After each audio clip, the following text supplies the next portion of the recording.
Good evening, wrestling fans, and welcome to the Wrestle Talk Podcast. For the next 2 hours, we will bring you the latest pro wrestling news, in-depth analysis of all your favorite promotions from across the globe, and much, much more. We will also bring you exclusive interviews with the greatest professional wrestling personalities on the local, national, and international levels. If you want to follow the Wrestle Talk Podcast, check us out online at www.wrestletalkpodcast.com. You can also follow us on Facebook, Twitter, YouTube, and Instagram.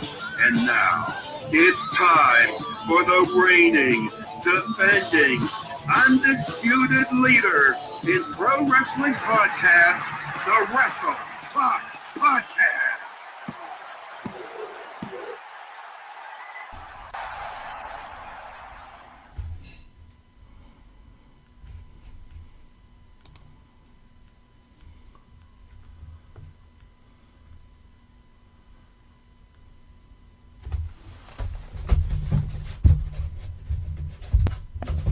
Everybody, and welcome to the Wrestle Talk Podcast, right here Tuesday night, live.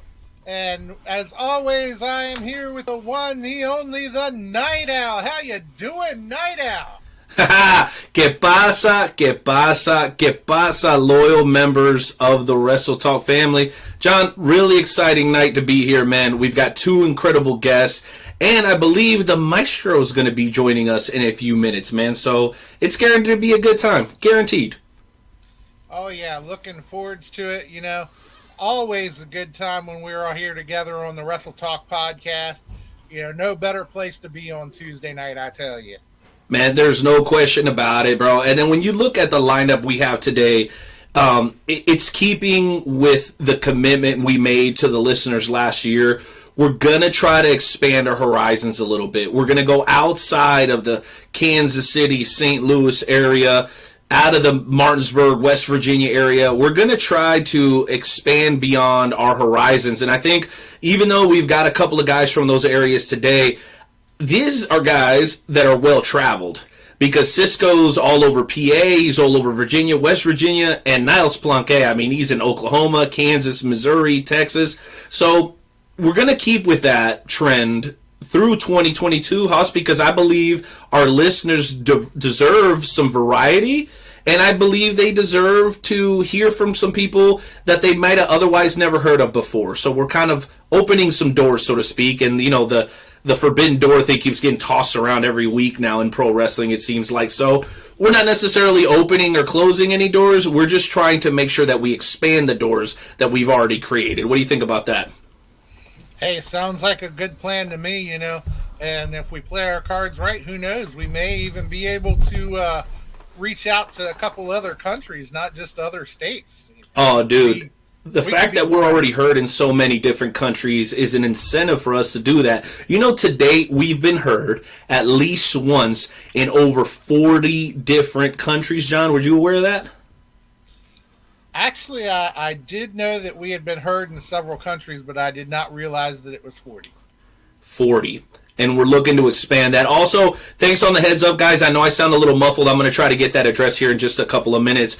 But for the time being, John, I know we've got some business to address. So first and foremost, tonight's show is going to be special because I have a special announcement, and we'll be making that in just a couple of minutes. We're actually adding someone or something to the team. So that's something I'm particularly excited about. I'll share that with you guys in just a matter of moments. What I will also say, though, is that we have a tradition around here on the Wrestle Talk podcast, and we like to start off the show the same way every single week, and that's by asking everybody to respectfully remove their caps, place their hands over their hearts as we pay homage to the greatest country on God's green earth, and that's America, damn it. Go ahead and hit it, Daddy.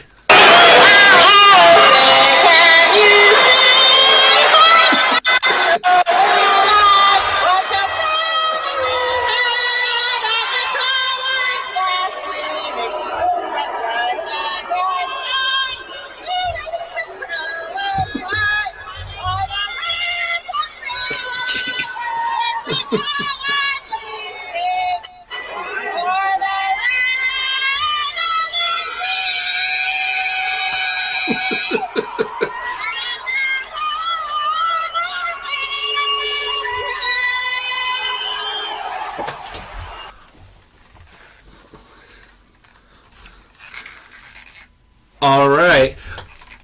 Go ahead, John. I know you want to say it, so go ahead and say it. Of course, it brings a tear to our eye every time. Every single time. Well, let's do this. I want to get the distortion issue taken care of. So why don't you hit the sponsors? I'll come back with a little bit of breaking news, and then we'll go ahead and get this show on the road. Is that cool? That sounds like a plan to me. Go for it, bro. All right. So, of course, we would not be here without our great sponsors, and we want to thank each and every one of them. We have Everything Combat, Kincaid Arcade, who will be hosting the Royal Rumble Watch Party, Esports Bar Kansas City, the place where we used to do our watch parties, Interstate 70 Sports Media, Royal Mills Transportation, Painter Dreams Production, Rathbun Engraving, where we get our lovely Wrestle Talk podcast mug. You can get your very own mug with your name engraved on it. Just $20. You hit one of us up, and we will be more than happy to get you all hooked up. $20 plus shipping, and of course, Me Fiesta Rentals and the world's premier fantasy wrestling league, the FWWC. That's right. That is right. Yo, I love that. So let me get a mic check. Do I sound better? You're a little low. Okay. I'll come up a bit. 1 2 1 2 1 2 1 2 3 4 5 6.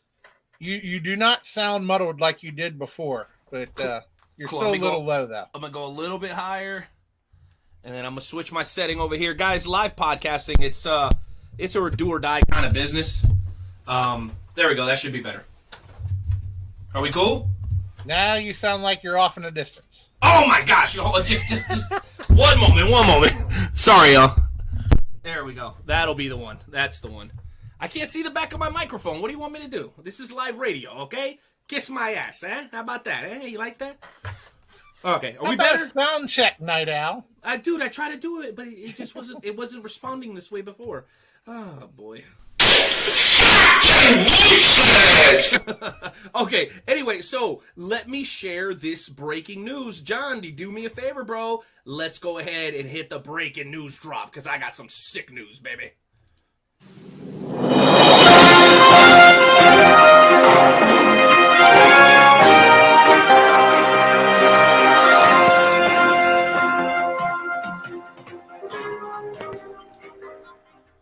All right, ladies and gentlemen, it is an honor and a pleasure for me to welcome in the newest sponsor to the Wrestle Talk podcast, our friends over at Nobleman's Barber Lounge. That's right. We have yet again struck gold with another incredible sponsor, ladies and gentlemen. Now, if you're like me, you remember going to the old school barbershop, you sit around the big chair, bunch of guys growling and huffing and puffing about sports or politics or whatever the hell it may be. Now, these days, maybe not so wise to do the politic thing, but we're definitely talking sports. Nobleman's is that kind of place, guys. It's right on the corner of 39th Street and State Line Road in Kansas City, Missouri. If you go down there, make sure you tell them two things. Number one, the Wrestle Talk podcast sent me. And number two, I'm looking for Pete the Barber. That's right. Pete the Barber, Nobleman's, those guys absolutely love the Wrestle Talk podcast, so much so that they decided that they wanted to do some business with us. We gave them the opportunity. They've come on board as our new sponsors. And let's just be honest, John, I don't have that much hair, so the little bit that I have, it's got to look crispy and clean. And especially when I need my goatee touched up, because, I like to keep this thing nice, primp, and clean. That's the way my wife likes it, I'm going to be honest with you.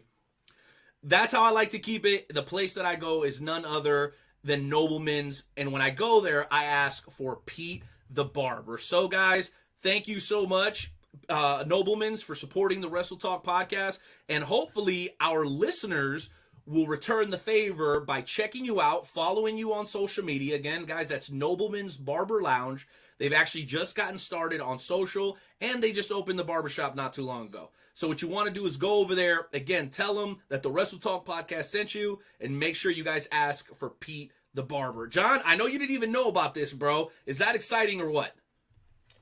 That is exciting. You know, I've actually seen you posting some stuff about that. I saw on Facebook, I think it was just last week where you actually did your live video where you took us inside the barber shop and gave everybody a look around.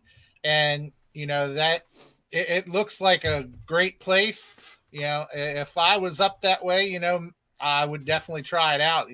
I can definitely use a shave and a cut, Yeah, Tribby, I saw you on that WDWA video, and I was looking at John for a second. I was like, yo, are they letting homeless people in?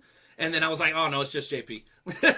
No, I'm joking, bro. I'm joking. When you come to Kansas City next time, we definitely got to get you down to Nobleman. So that's my big announcement, guys. We have a new sponsor on top of all the incredible sponsors that we have that John recently just mentioned a few minutes ago. So if you have a small to medium-sized business and you're local and you're independently owned, we would love to have you on as a sponsor. The Wrestle Talk podcast continues to grow, and we want to share that growth with you by, getting some fresh faces inside your door. So hit us up, WrestleTalkPodcast at gmail.com for any sponsorship inquiries. John, did I hit that? Was that good?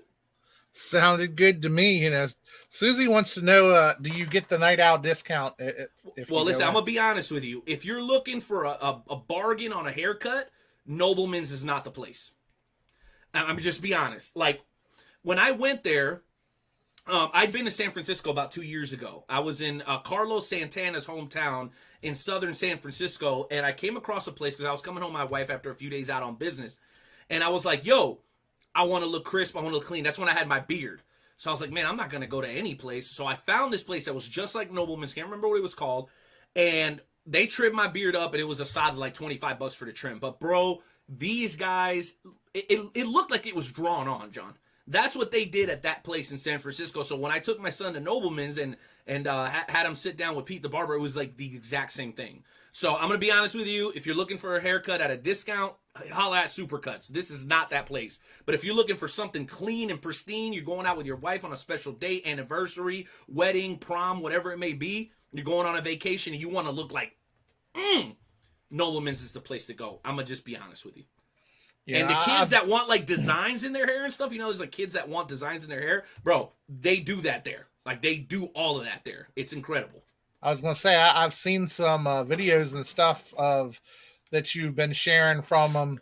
And, it looks like they do some really awesome work. And, they always say you get what you pay for. So, they might be a little more pricey, but from what it looks like, it looks like it'd be well worth it. Well, when you think about it, bro, when you think all of our sponsors, like none of them are like the discount spot, right? Royal Mills Transportation, that's high-end travel. I-70 Sports Media, best sports media coverage in the Midwest, right?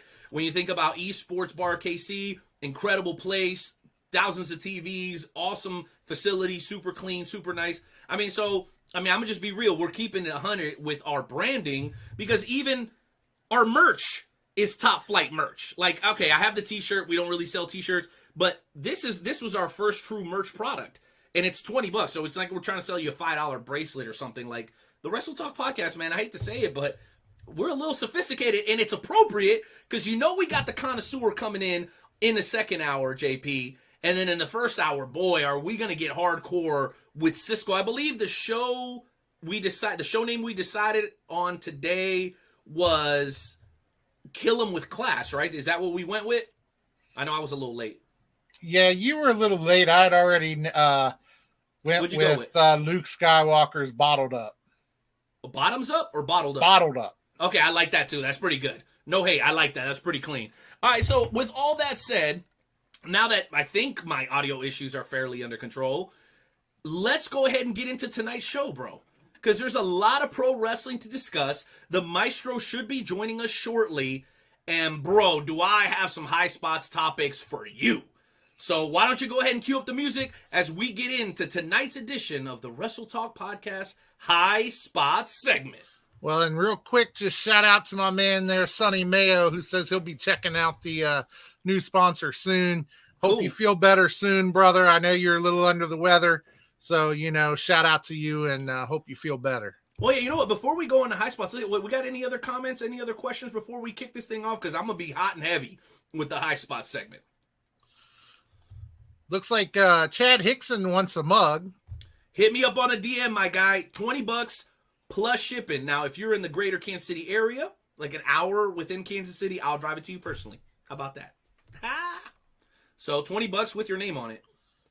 Yo, Ralph. Hey, New York's in the house, baby. Hey, capiche, get the fuck out of here. Hey, you know what? If you don't like the censorship, bro, we're going to be switching to another platform at some point, like outside of Facebook. So if you want to talk your shit and not get a flag for it like Ralph did last week, make sure you stay with us, boy, because this Facebook shit's getting on my nerves. You can't even compliment a pretty girl, according to my friend Owen. And we're in a fantasy group. My man Luke said that he was going to knock out somebody else, and he got flagged for it even though he was role-playing. I mean, come on, man. I'm sick of these bums. I'm tired of it, bro. Every single time I go on Facebook, I feel like this. Always censoring somebody, man. I'm sick of this shit. This is America, damn it. That's why we do the anthem, man. We trying to, you know what I mean? We trying to keep the energy, you know what I mean? You know what I mean? Oh, here comes the heat for Niles Plonk. Oh, boy, hey, Mike, hang in there, because if you want, I'll have you come on and ask him a question, and you can talk all that trash to his face. Because Niles Plonk, hey, he's a classy guy, but he's been known to lay out a or two, if you know what I'm saying. What else we got? Shout out to Herb Simmons. The legendary Herb Simmons, class act. There's a couple people coming after my man Herb. Hey, if you coming after my man Herb, you're going to have to deal with the night. I'm telling you right now, there's a couple trash talkers out there. Yeah, I know who you are, JJ. I know who you are, you bum. All right, who else we got? Chris Rodell says that the Maestro is late because of the national anthem. See, this is the anti-American nonsense that I'm talking about. Do you think Maestro protested because of the national anthem? He's running from Roseanne Barr? Maybe. No, I'm kidding. No. He's a God-fearing American. We love the Maestro. Says, tell Niles Plonk something in store. No, I'm not telling him nothing. You're telling him. You're coming on, Mike. Mike, you're coming on. You're going to tell Niles Plonk. And listen, I got to work with the guy in a couple of weeks up the road here in Kansas. You're not going to get me in trouble. You want to come and talk trash to the man? You can do it yourself. How about that? I know I have this hat, but I ain't nobody's messenger boy. You hear me? I do have a messenger boy hat, don't I? Susie thinks I should have the HH put in my hair. The HH? What's that? Hardcore Haas? Oh, yes. Yes. Right in the back, bro. Right here. Dude, that would be so sick. Hey, I'm sure we could set it up. If you want to go all out for a Universe Mania, we'll go see my guy. Yo, Chris, what's going on? Thank you for being here, brother. Blessings, brother. Hopefully everything's good with you out on the coast, man. All right, dude, let's go ahead and get into this, Hoss, baby. Let's get into some high spots. Let's talk some shit. Let's talk some wrestling. Let's talk wrestling. Hit it. All right. Give me some music, baby. I'm ready. Mic check. Yeah. All right. Wrestle Talk Podcast. DJ Money. Yeah. Let's go. Welcome to High Spots, where we pop news like lamb chops. We dog shop, coming through the screens of a laptop. And non-stop like I want to speak to the blacktop. We hit hard like chair shots and backdrops. On the clock flash, feel like a barely flop that ass on. We got the steam while they stay slow. Wrestle Talk Podcast, now they know we about to start the show.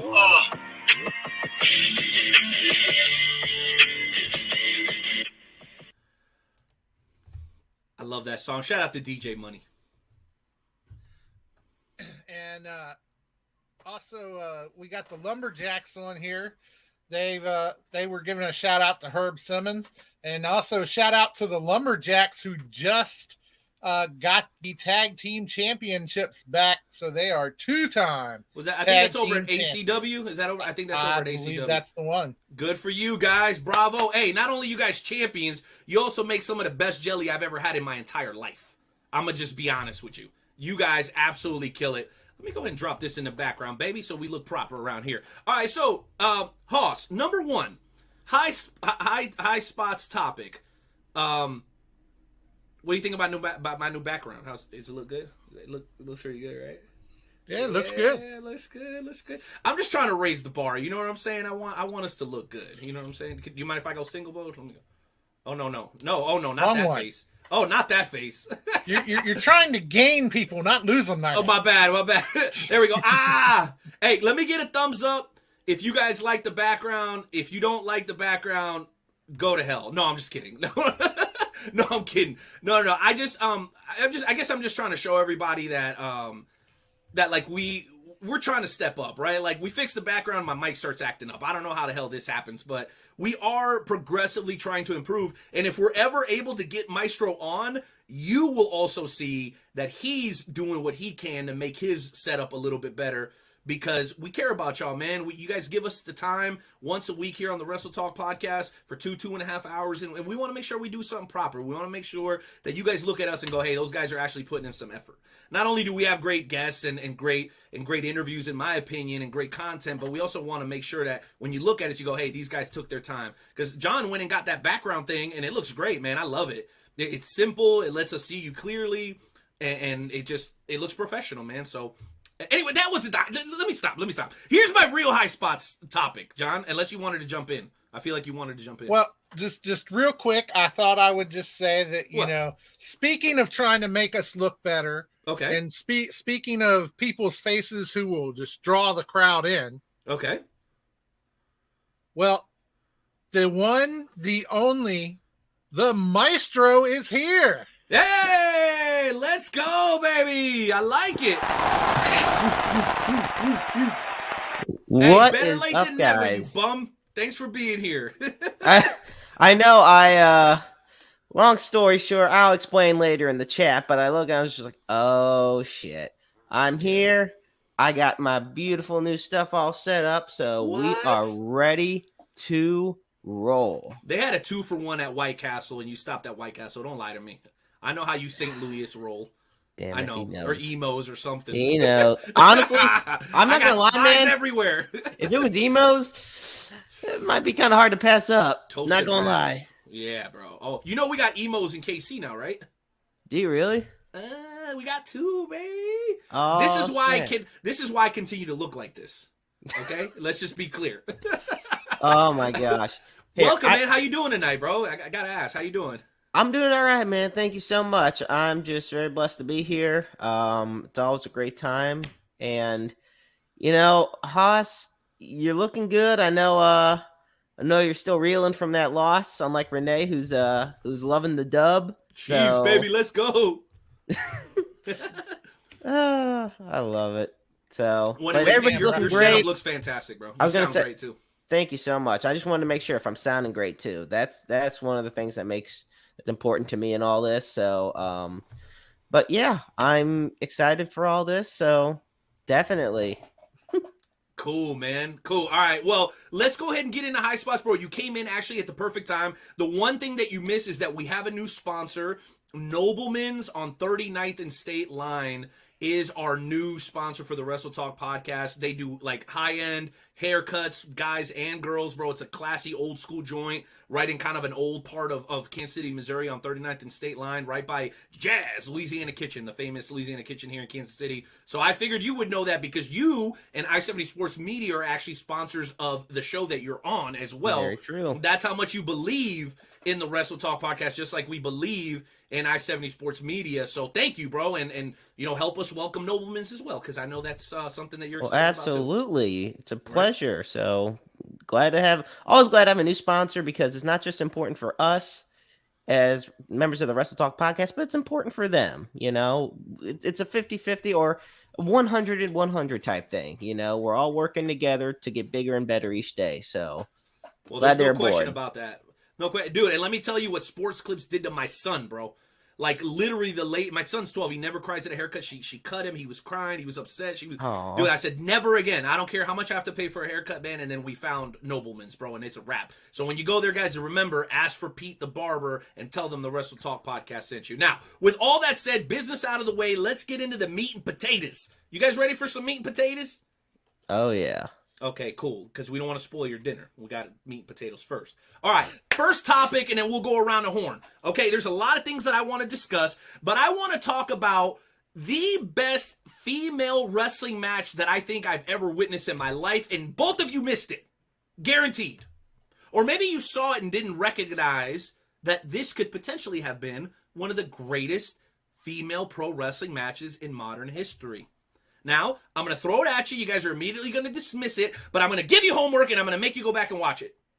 Because I think it was fantastic, and it did such a favor for the 4 women that were involved in this matchup that I have now legitimately become fans of them as wrestlers beyond the fact that they're beautiful and talented and all that. I mean, what these 4 women did in the ring 2 weeks ago, I think has been talked about, but unfortunately has been overshadowed by a couple of bigger stories in the world of professional wrestling, including the MLW lawsuit and some other things going on with some other companies, including Wrestle Kingdom just a week ago or whatever. So anyway, the match I'm talking about, please don't call me crazy until you watch the match, is the match between Anna Jay and Ty Conti versus the Bunny and Penelope Ford. Now, they did such an amazing job in this match, Maestro and Haas, that they did a callback 2 weeks later to that match. Meaning, they put that match back in front of the fans. Not the whole match, but segments of the match and a promo to build upon what I think is one of the best, if not the best, pro wrestling women's match in quite a while. Maybe I exaggerated in the beginning. Maybe not of all time. But then again, it's all relative, right? Guys, right. What these women did in this hardcore match is absolutely unprecedented. It was Becky Lynch with the bloody nose times 4, okay? And it wasn't accidental like the Becky Lynch thing. These women went into this match knowing the barbed wire was going to be there, knowing the spiked bats were going to be there. Dude, there was thumbtacks in the ring for half the match. It wasn't like one little spot right at the end where, oh, thumbtacks, Legos, ah. No. They wrestled in this shit for like 20 minutes. Okay? Now, I went back and watched the match again because I'm like, man, if I bring this up to the guys, they're going to laugh me out of the building. But when I went back and watched it, Maestro, I feel even more conviction about what I just saw. And you know what? Some of the best NBA games of all time haven't happened in the middle of the season. And nobody ever gives it you know what I mean? Like, you just don't know it because it's the middle of the season. I think that's exactly what we got from these 4 women. And if you guys saw the match, I'd like to get your thoughts on it, man, because I haven't been this hyped over any match in wrestling in a while. And I didn't even know it was coming, dude. It was absolutely incredible. And I would like to see more of it, though. It's a little cringe because the girls, like, really were split open. So you don't want to see that all the time. But I don't know what it was, Maestro and Haas. There was something in the water that night, and they absolutely stole the show without question, in my opinion. I want to know what you guys think. Am I out of my mind, or is there a slight chance, that I might be onto something? Okay, so I know the match you were talking about because the images that have been kind of circulating online lately are of Ty Conti giving the middle finger when she's completely split open. Like, the blood's just dripping down, her face and everything, and on her hand. Like, and you see, like, one of her nails was broken off, and she's just giving the middle finger and everything. And I saw some of the highlights of that match, and,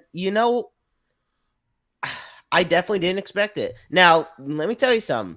Ty Conti and Anna Jay are 2 of my favorite women's wrestlers in professional wrestling. Facts. Same here. It only went up a level for me after that match. Yeah, like absolutely. They are 2 of my favorites. I think there needs to be a women's tag team title in AEW because they would be perfect for it. Absolutely. Because I know if they were in WWE, they would be perfect for that title. But I will say that, no, this match was really unbelievable. And I think it also showcased the Bunny's talents. People always give the Bunny a lot of flack. Super underrated. Allie was probably one of the best things going in Impact for a long time. Right. The more modern Impact, right. Yeah. And a lot of people, they're used to her just being, the valet of the Butcher and the Blade. But in reality, she comes out there, and over the past few months, she has put on some pretty decent damn matches. Especially in singles against just Anna Jay by herself. Then you had Penelope Ford in there, who, it's freaking Penelope Ford. I mean, she did date Joey Janela for a while, I think. So yeah, I was gonna say so. So that'll tell count you on something. that. So no, nevertheless, oh my gosh, all four of those ladies tore the house down, and I think that's just one of the things about AEW is that nobody expected that type of match to come from them. So, there you go, my guy Corey. What's up, my guy? Gay. See, I knew it wasn't crazy, dog. I knew it. I was like, this match is special, bro. Right. This match is special. And fans are still talking about it, weeks later. And I think it can very well be a career-defining match for all four of them.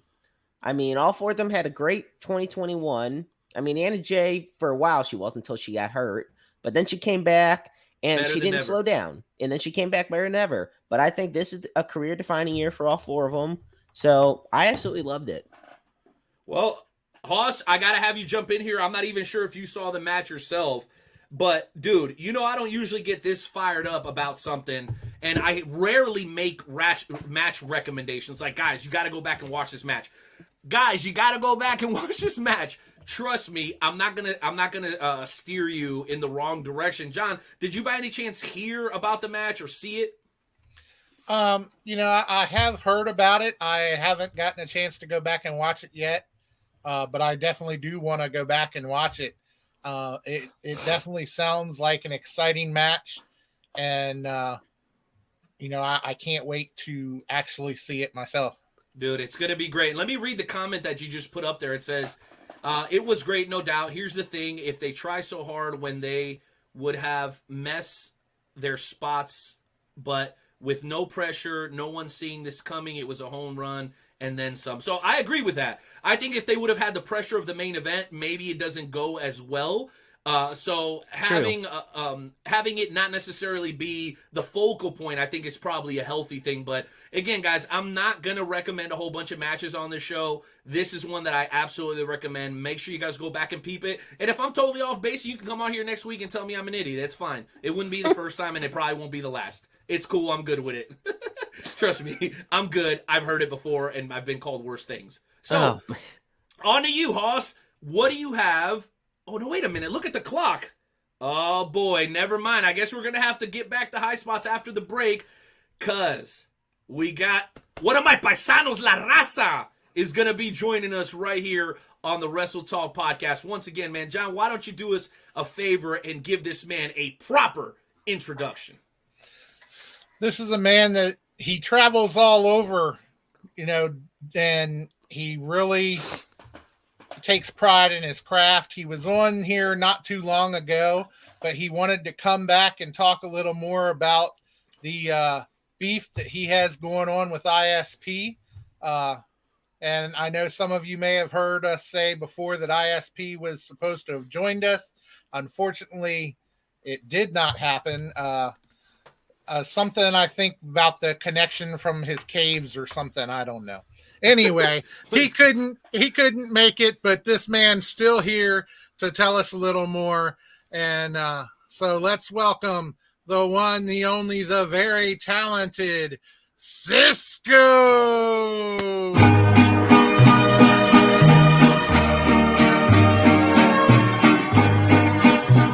You don't have the guts to be where you want to be. You need people like me.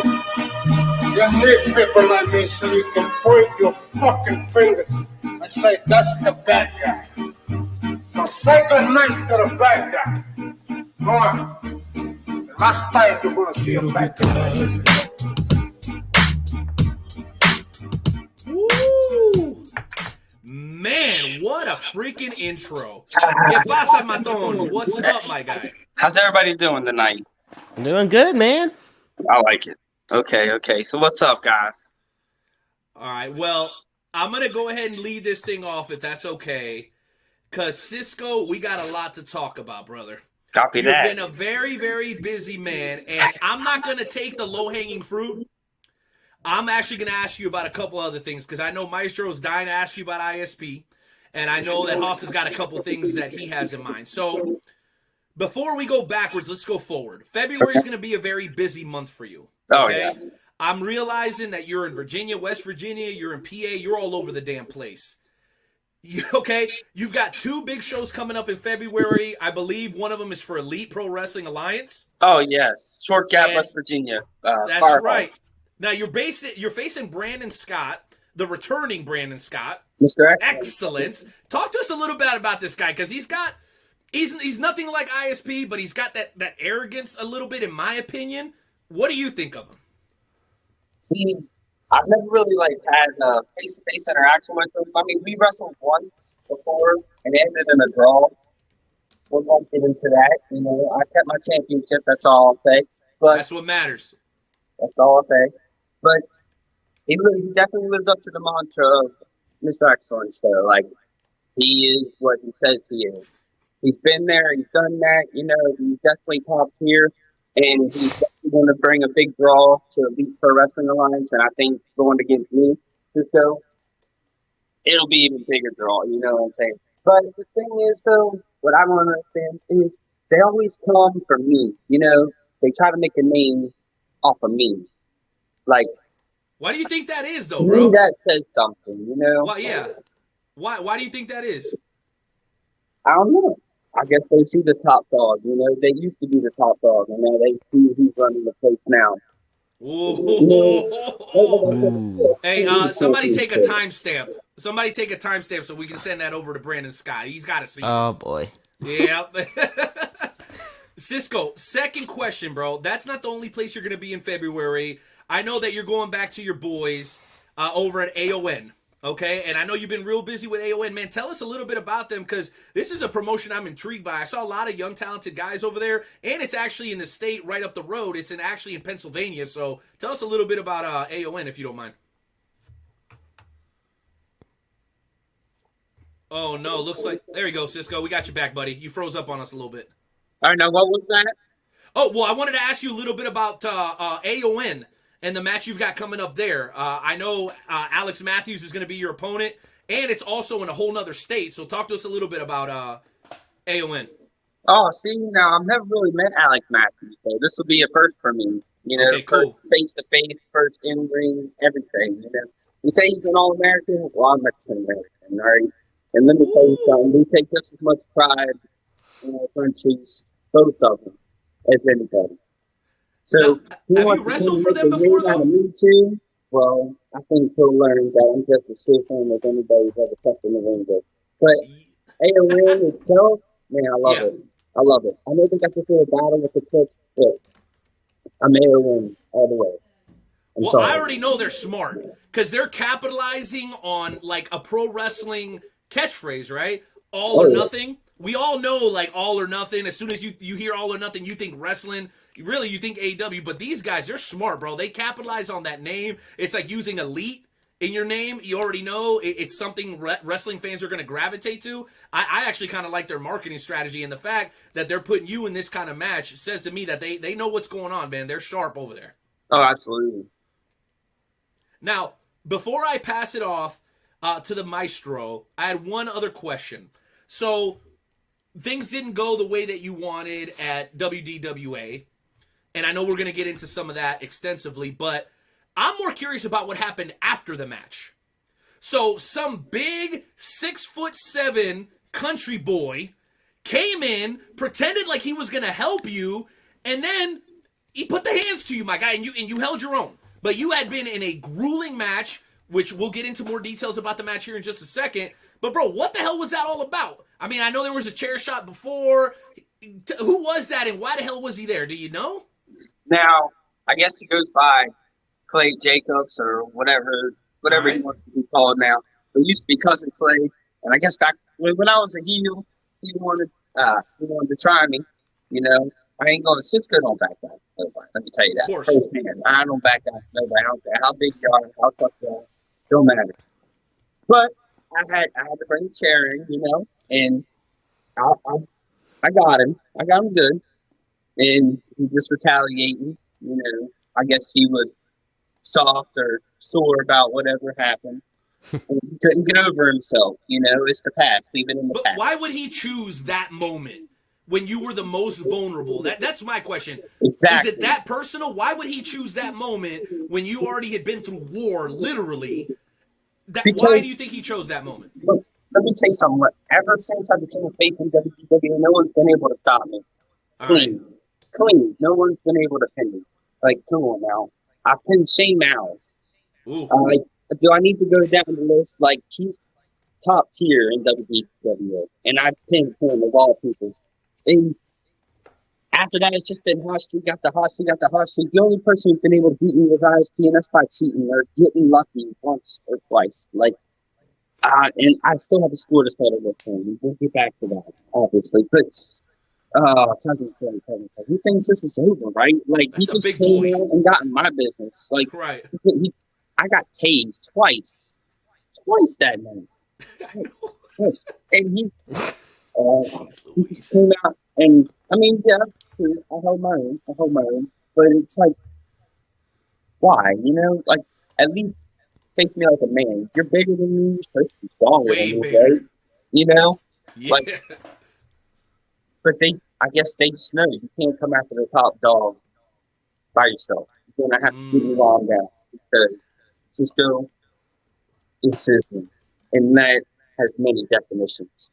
Ooh, well, a lot of scores to settle for my guy Cizzko the Matón. And for those of y'all that don't know, some of you uncultured folks out there, Matón means the killer.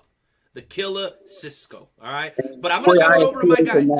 I love it, bro. Hey, I'm going to throw it over to my guy, the Maestro. Maestro, I know you're not as familiar with Cizzko, but that's what the Wrestle Talk podcast is all about, learning about new talent, places outside of our area. That's exactly why this show exists. So let me throw the platform to you, my friend, with any thoughts or questions you might have. Awesome. I greatly appreciate it. Okay, still making sure I'm good. I'm being audible and loud and clear. You sound so, fantastic. Absolutely. Awesome, man. I greatly appreciate it. So, I guess the first thing I gotta ask is, with WDWA, so, who has been the biggest thorn in your side since your time in WDWA? I mean, obviously, you've had, as, you know, talking with the Night Owl has shown, there's been quite a few, but who's really been that one that just sends you over the limit just a bit more than the others? Now, see, that's the thing. In the locker room, I used to get along with everybody. Like, but you just can't forget about the guy who used to be your friend, you know? And we was good. And then Shane Malice, I don't know what happened. He got a little greedy, he got a little selfish with the championships, the gold, and the money. I took advantage of that. And look, he screwed himself, all right? But Shane Malice is probably the biggest thorn in my side in WDWA.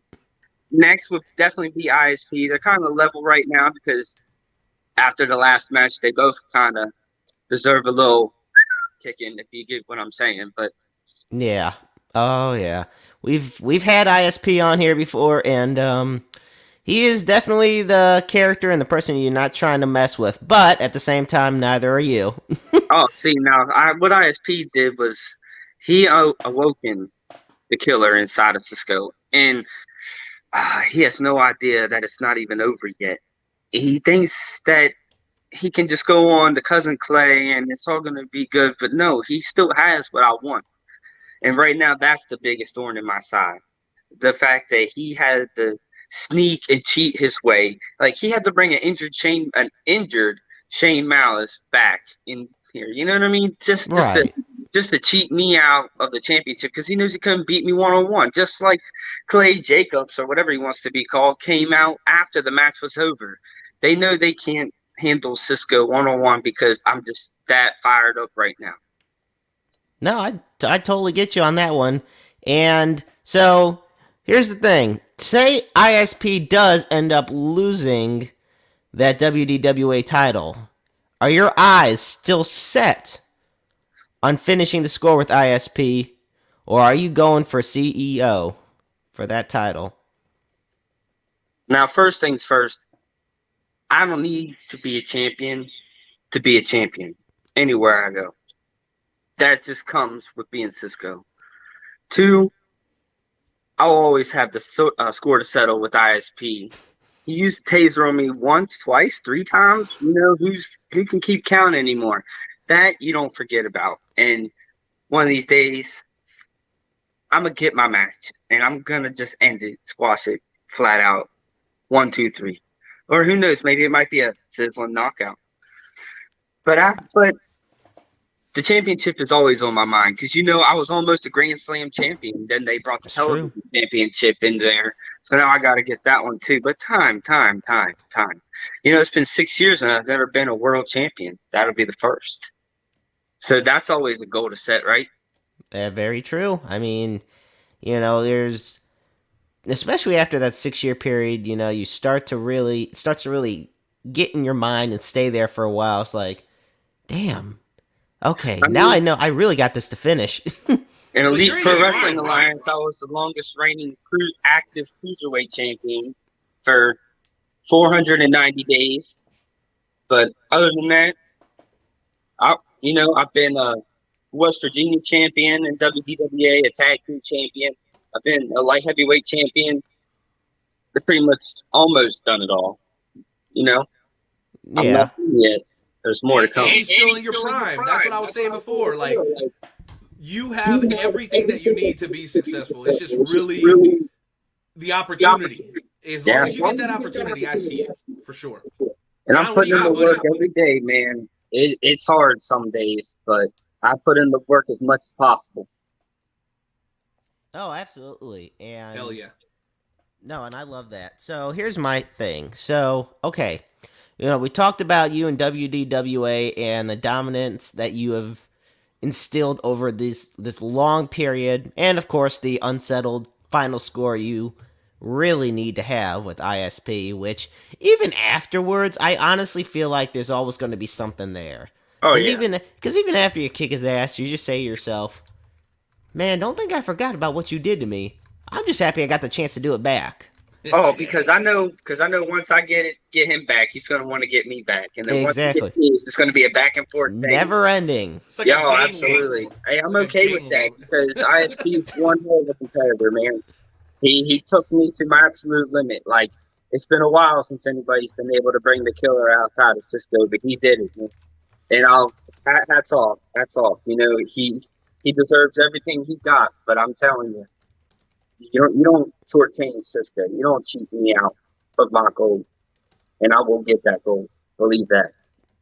Awesome. So Hell yeah. I do have one more question, and then I do want to pass it back to my buddy the Night Owl because he's getting a little too comfortable over there I just think drinking. Hoss is next, though.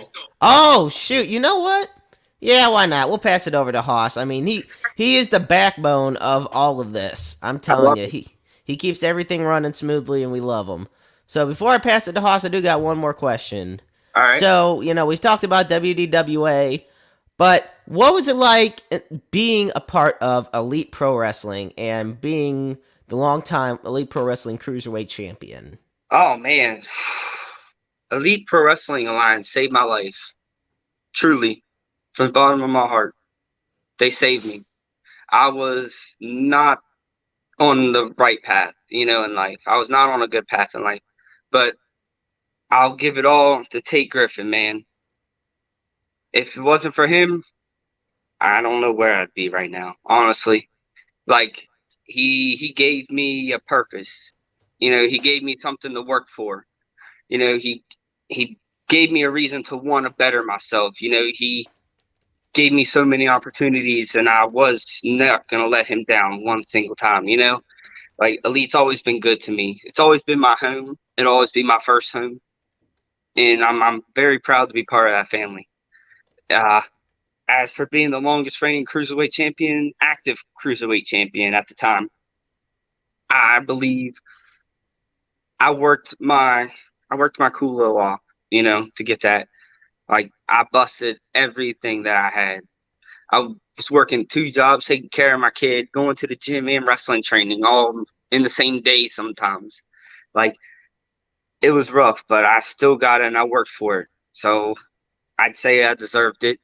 And guys like Reggie Collins and Chris Gadden, I'm truly honored to be going against them in there because they are some hell of a competitors. They've been everywhere almost, and to be able to step into the ring with them, they made me better. They made me better. Well, You're getting the crowd cheer over here, man. You got us all tearing up and stuff, bro. Hey, listen, I think all of us, I know, John, you're up next, but I think all of us have somebody in wrestling that we're indebted to. You know what I mean? Like somebody that did something for us that, like, changed everything. I know I have that story. I'm sure John has his. So I appreciate you sharing that with us, bro. That's real shit. Absolutely, man. That's what I'm here for. Dope. Hey, Hoss, you're up, baby. What you got for us? Go for it, Hoss. Yeah, well, it's a pleasure to get to talk to you again, Cizzko.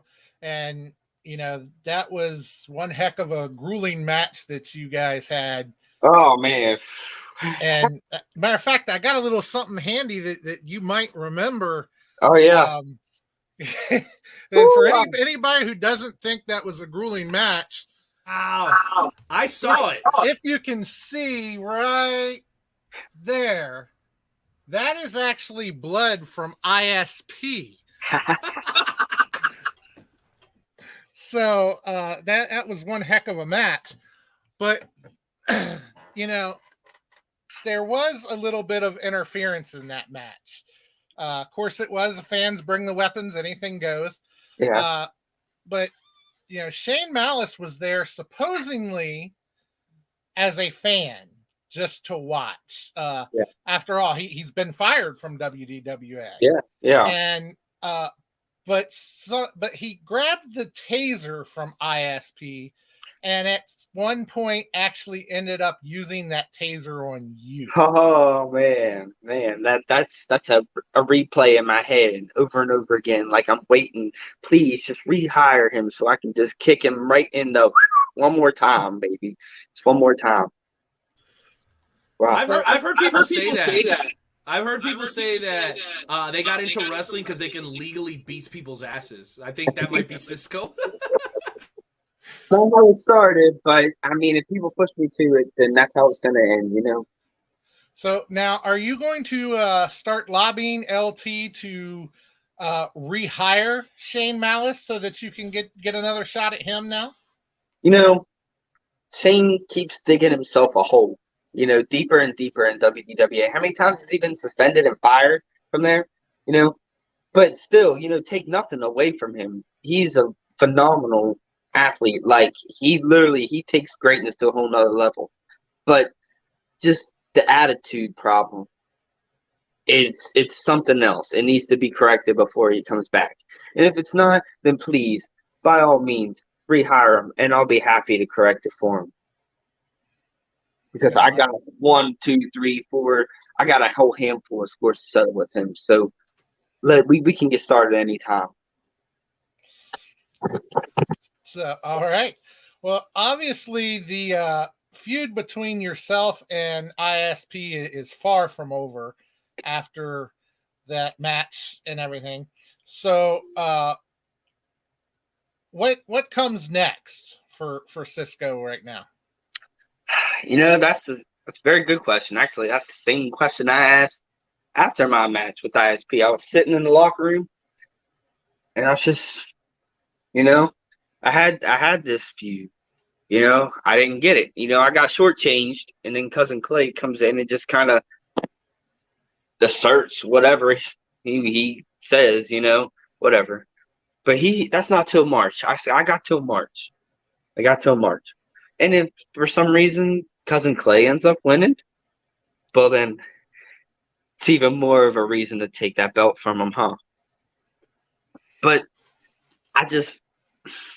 what comes next for me? I guess that's up for management, huh?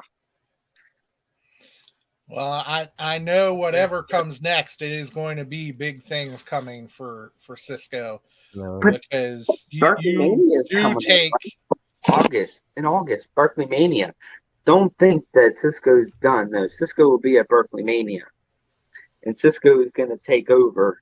Like, people think that I'm just gonna go quietly into the wind. Oh, ISP, Not me. he beat Cizzko for the last time. No. I'm sorry, that's not how it's gonna go down. See, Cizzko got screwed over, but Cizzko is still there, and whenever he shows the world and ISP where I'm at, he's not going to want to be world champion anymore. I promise you that.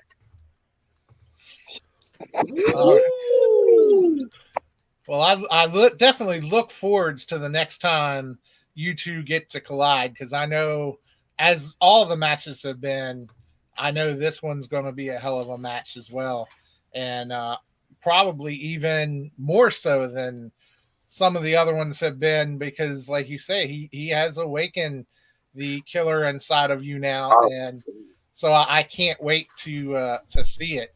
Oh, me either. Me either. Same. Me either. It's going to be very interesting. And I think a lot of people are going to see a side of Cizzko that they're not really used to, you know. They're going to like me in the end, trust me. They'll love me. But the other guy can't really say the same. Oh, I dig that energy. And you know what? I don't think tonight's show would be appropriate unless we ended it with a little bit of flair. Cizzko, I don't know if you remember this. I think you were our second hour guest at the Les Show. But we do a little something called the shoot and shout segment here on the Wrestle Talk podcast. Are you familiar? Or did you do the game show channels last time? Maybe. You might have to refresh me. I believe he was first hour, but I'm not sure if we got to shoot and shout with him or not. Maybe we did, maybe we didn't. Well, hey, either way, we're going to get an opportunity here to do something that's a tradition here on the Wrestle Talk podcast, and I think it's going to suit you perfectly. So we like to make sure that all our guests feel like they were taken care of when they come here on the show. And so at the end of the interview, we all go through a little bit of a therapeutic session. We call it the Wrestle Talk podcast shoot and shout segment.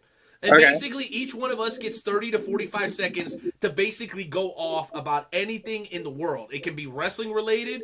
It could be about, you know, a bag of chips being halfway full when you buy it at the store. It can be about anything. But the idea is to bring the passion. Yeah, I hate that too. It drives me crazy. So, well, you'll go last. We'll go down the row. We'll start with John. Then we'll go with Maestro, then me, then you. By then, you should already kind of know what we're going for. And we've got some pretty snazzy intro music for it. The question is, are you game? Oh, I'm always game. Cizzko's always down. Yeah, I knew it. I knew Cizzko wouldn't back down.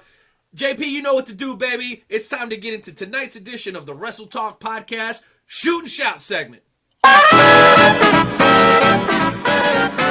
It's just one of those days when you don't want to wake up. Everything is full, everybody sucks. You don't really know why, but you want to justify ripping someone's head off. No human contact, and if you interact, your lifetime contract, your best bet's to stay away from the meter. It's just one of those days. It's all about the he said, she said. Oh, I love that. Listen, you guys may not know what that is. That's Break Stuff by Limp Bizkit in a show tune style. Because that's not copyrighted. That's why. So, anyway, let's get into tonight's edition of the Shoot and Shout segment. Maestro, you got to be ready, baby. Give me 30, 45 seconds of something that's pissing you off. Oh, you want me to go first? All right. I will tell you what's pissing me off. It annoys the living hell out of me. In fact, it is not so much a thing as opposed to a he. And I'm just going to say it. His name is Colin Cowherd. All right. He is a sports analyst, if you will. Or, you know, he's just a personality that, hey. And a Baker hater. Right. Oh, my God. Well, let's put it this way. He's got a microphone. So, shit, let's pay him a bunch of money, put him on TV, and let him say whatever the hell he wants. Because apparently that's what draws these days. Today, this guy said, all right, so Odell Beckham Jr. is on the Rams. And he goes, why Odell Beckham Jr. is doing good on the Rams is bad for Cleveland. Are you shitting me right now? There is nothing relevant to that. I mean, he is the J. Jonah Jameson of sports media. And it drives me up the fucking wall, this guy. Now, don't get me wrong. Sometimes I agree with him. But other times, he is the ultimate clickbait in broadcast form. Whereas Pro Football Talk, you know, is always about the written content. No, right. Colin Cowherd, and I literally emphasize coward, is just the epitome of pain in the ass sports media. And the topics he says, just, it's all about the clickbait and the enticing. You might as well throw him on TMZ as well. It drives me up the wall dealing with them. So there you go. That's my shoot and shout. I can't handle it anymore. That was tremendous. Way to go, Maestro. I love that. Hoss, you're up, baby. What do you got for us during tonight's edition of the Shoot and Shout segment? All right, one of the big things that always gets me, especially this time of year, is weathermen. How in the hell can anybody have a job where they sit there and just guess at what they're doing? 95% of the time they're completely wrong, and then they still have a job the next day. How can that happen? I do not understand it, and it just drives me crazy. I'd say the same about congressmen. Congressmen, weathermen, and lawyers. What the hell? Oh my gosh, you guys are absolutely on point. I'm going to have a hard time following that up. I'm going to be honest.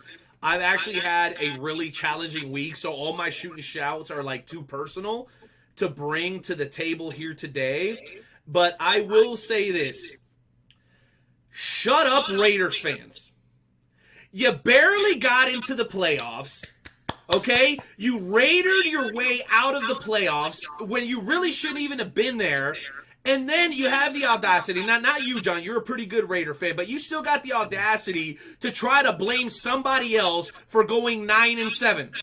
Okay, you shouldn't have been in the playoffs in the first place. If we were under the old structure, you wouldn't even have been in the playoffs. Notice what happened to some of the lower tier teams that got in this year vis-a-vis the rule change, and you can just look at the Steelers as an example.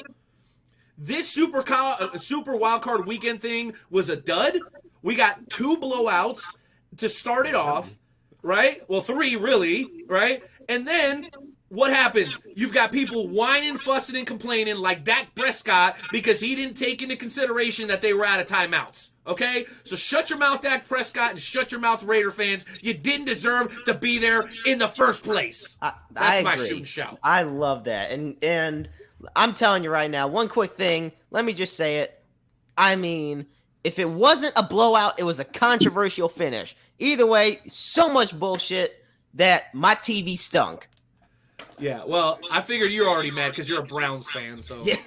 And of course, Jeremy would agree because being a Browns fan, they did lose to the Raiders, but you know. It was once again controversial, but go ahead.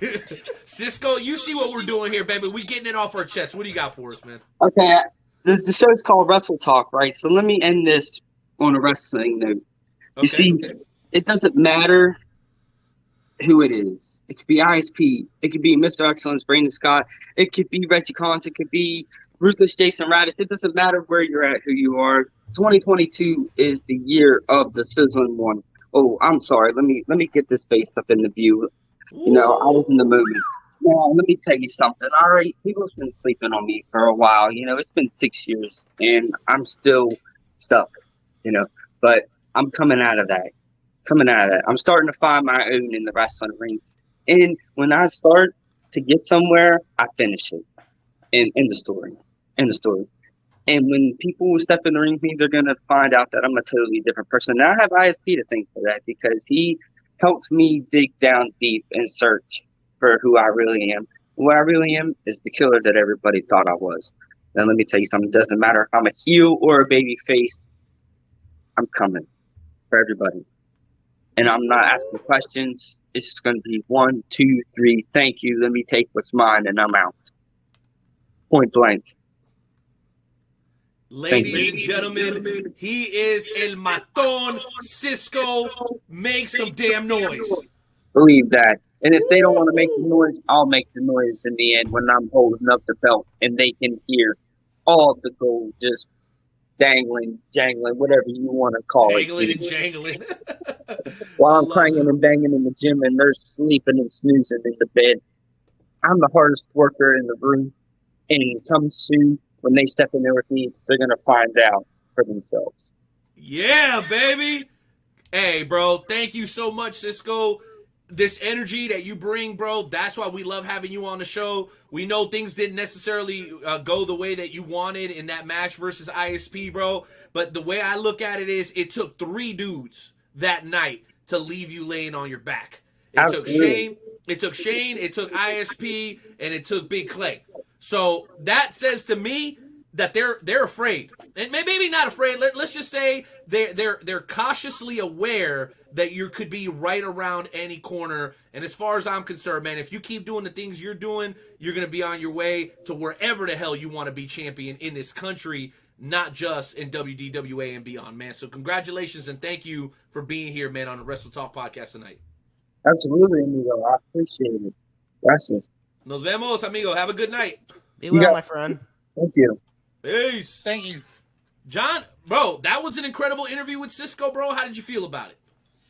Oh, I enjoyed it. I always look forward to talking to him. Even when he was a heel, I still enjoyed talking to him. I used to go up to him, before matches and say hi to him and talk to him a little bit.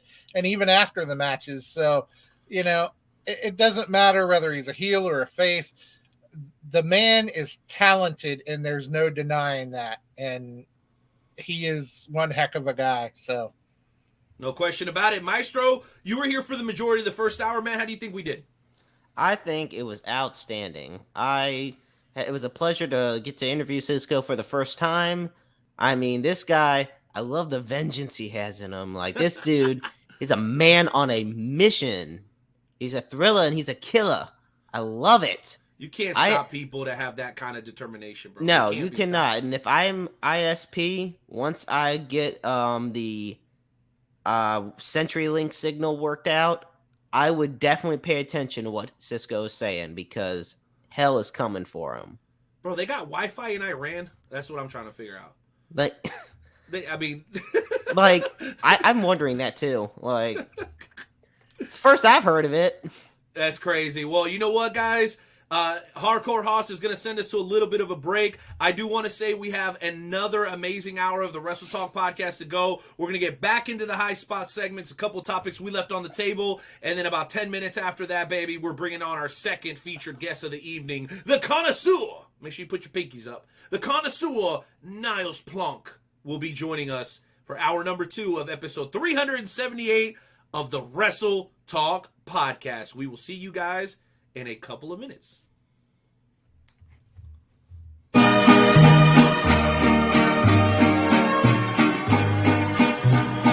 don't have the guts to be where you want to be.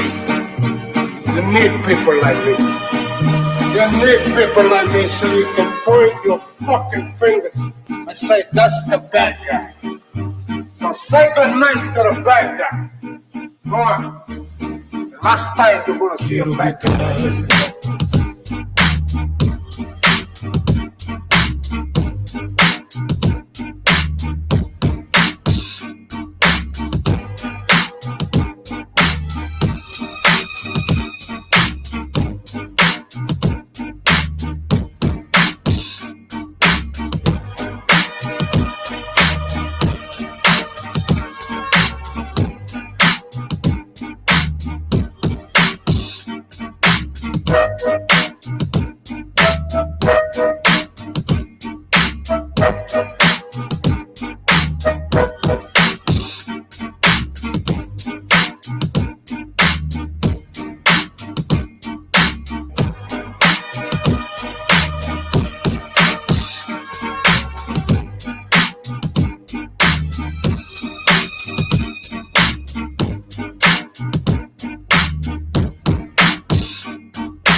everybody. Welcome back to the second hour of the Wrestle Talk podcast. What up, y'all? You know, what a great hour. That was definitely great out. You know what I just realized? Before What's we up, went man? to break, Haas had mentioned, and Night Owl, I'm gonna give you some slack on this one, so it's okay. But Haas had mentioned of course, I'd agree with everything about the playoffs because I'm a Browns fan. Let me tell you something right now.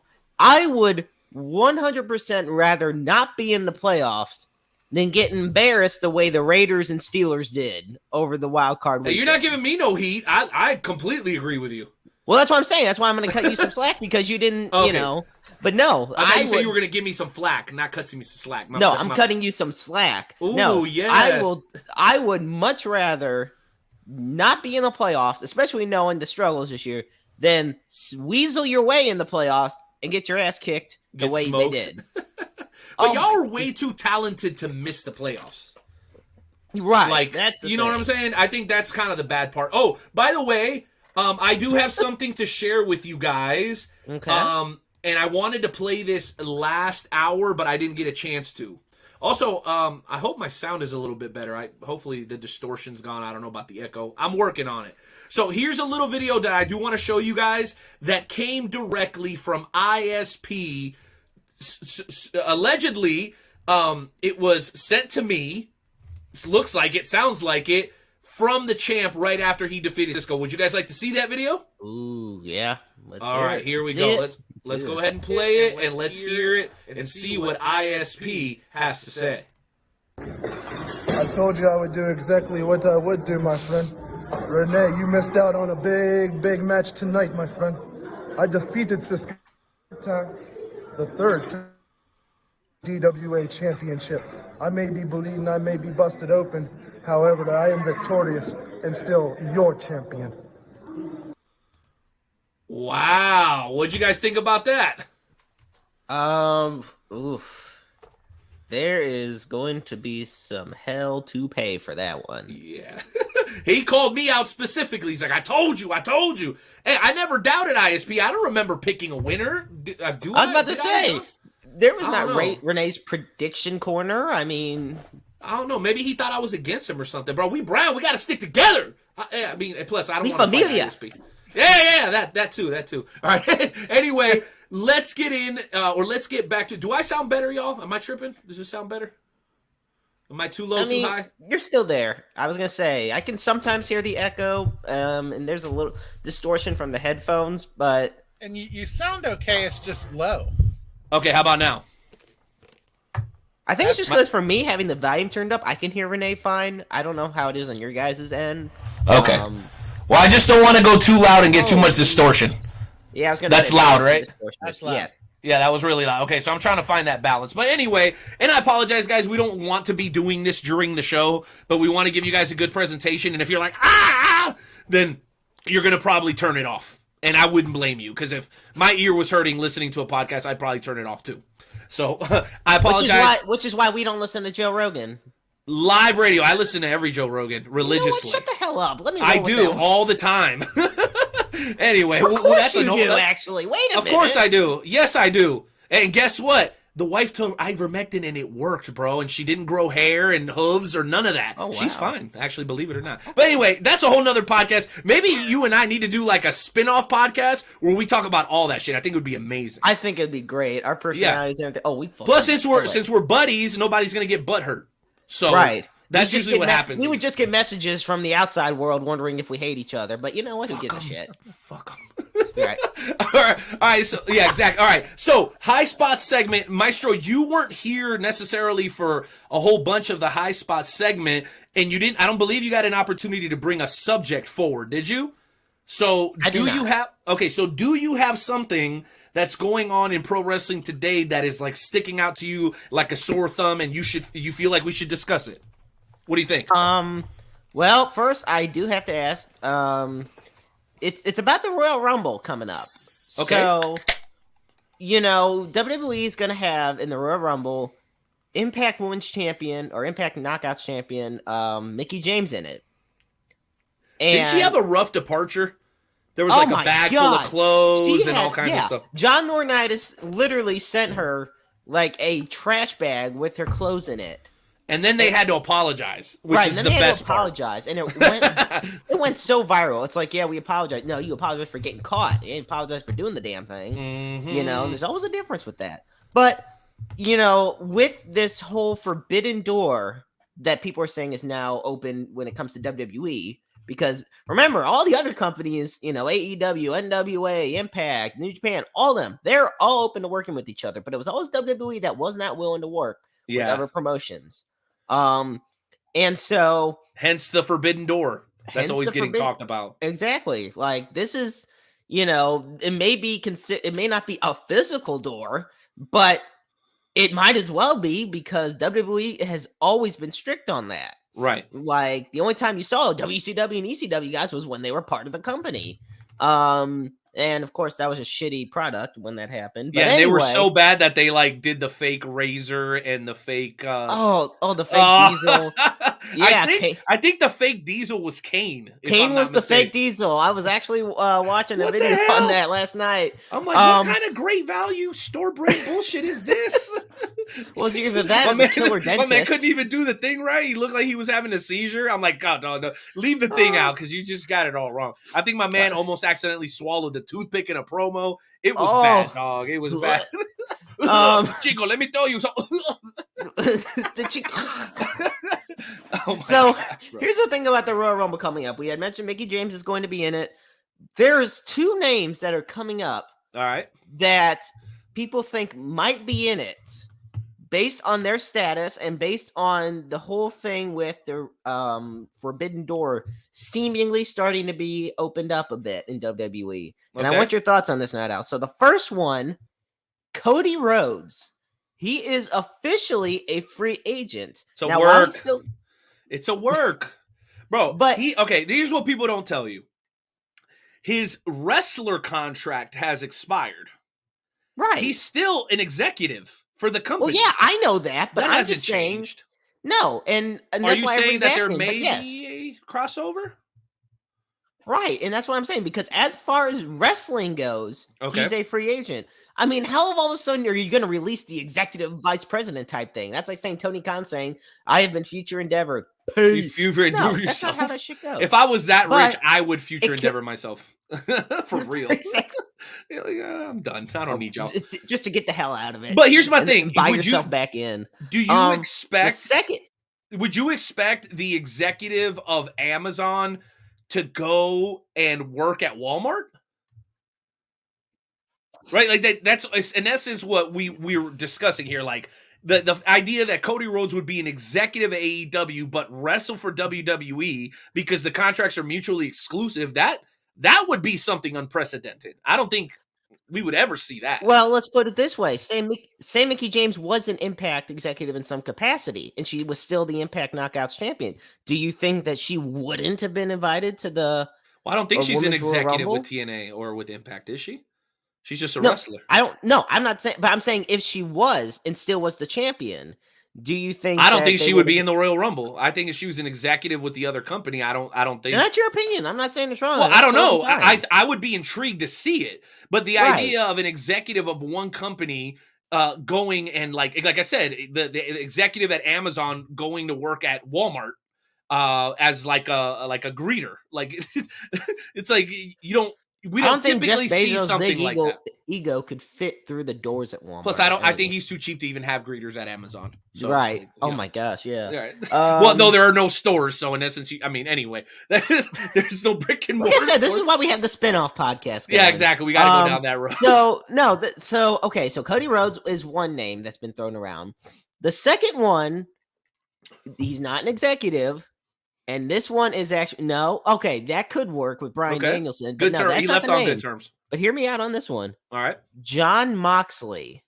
Now, right now, as you know, Roman Reigns and Seth Rollins are feuding on SmackDown. Oh, that's so good. And it's been a great feud.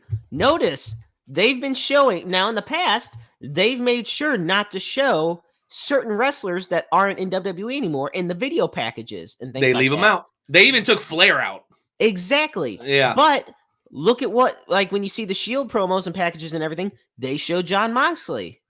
And he's definitely stated, still one of their guys. Right. And he is mentioned in interviews, he's Dean on Ambrose. terms with them. Like he's on a better terms with them and everything.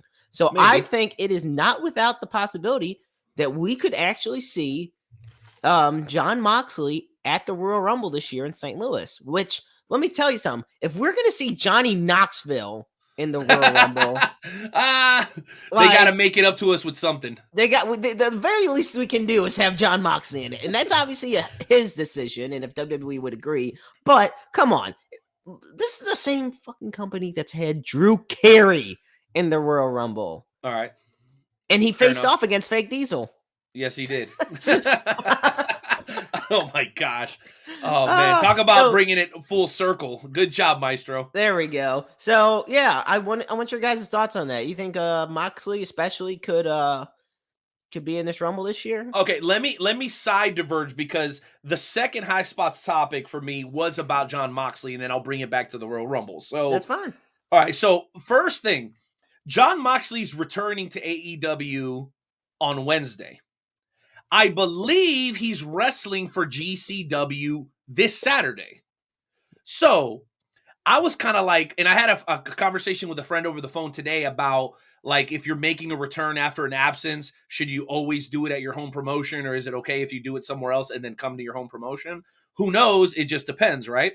So if John Moxley comes back and makes an appearance at GCW before he shows up at AEW, do you have a problem with that?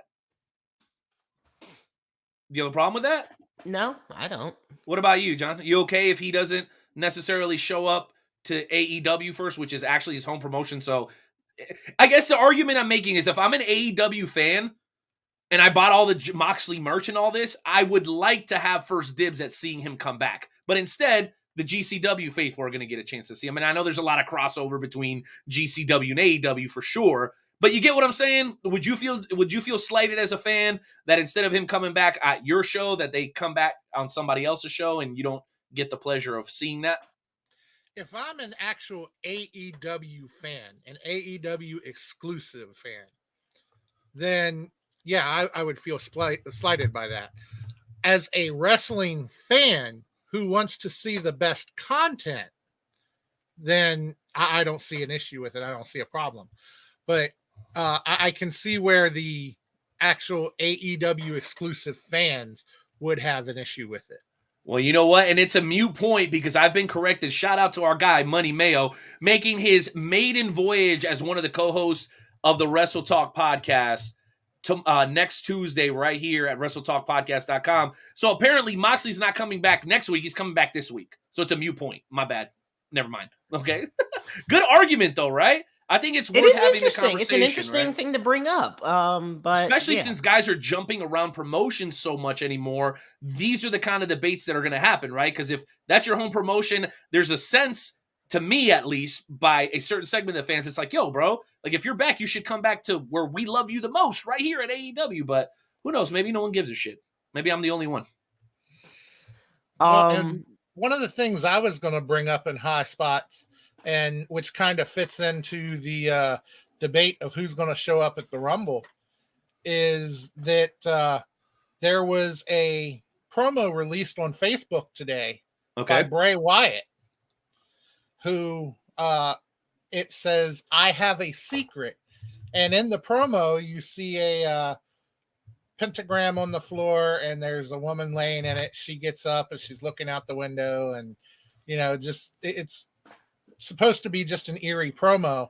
And then I believe it said that the secret would be revealed in 3 weeks. I believe it said at the end or something like that, which puts it right around time for the Rumble, I believe. Well, the Rumble is 2 weeks away, right? It's the Rumble's a week from this Saturday. Oh, wow. Already? So it's not this Saturday, but it's next Saturday, the 29th. Right. So we're looking at a little bit under 2 weeks. Who knows? Maybe he did that to throw the fans off, Hoss. Who knows? So it looks like he's getting ready to come back somewhere. Some way. Maybe he'll be the last entrant. Boom. Game over. Then get eliminated by returning by Roman Reigns. By Roman Reigns. No, I'm kidding. Okay. So I do got one thing I want to add. This high spot, it's not a one that goes delve deep type thing, but I do think it's really interesting. And for those that know me personally, they're gonna be like, "Oh, of course, he's the one that brought this up." So, all right. So WWE recently filed a new trademark. All right. And under the entertainment services classification at the United States Patent and Trademark Office. There's just one problem with this trademark. Are you guys ready for this? I'm ready. It is the same name as a Nazi U-boat commander from World War II. What's the name? Gunther Shark. Or Gunther Stark, I believe. Gunther Stark. Stark. GUNTHERSTARK. So Stark.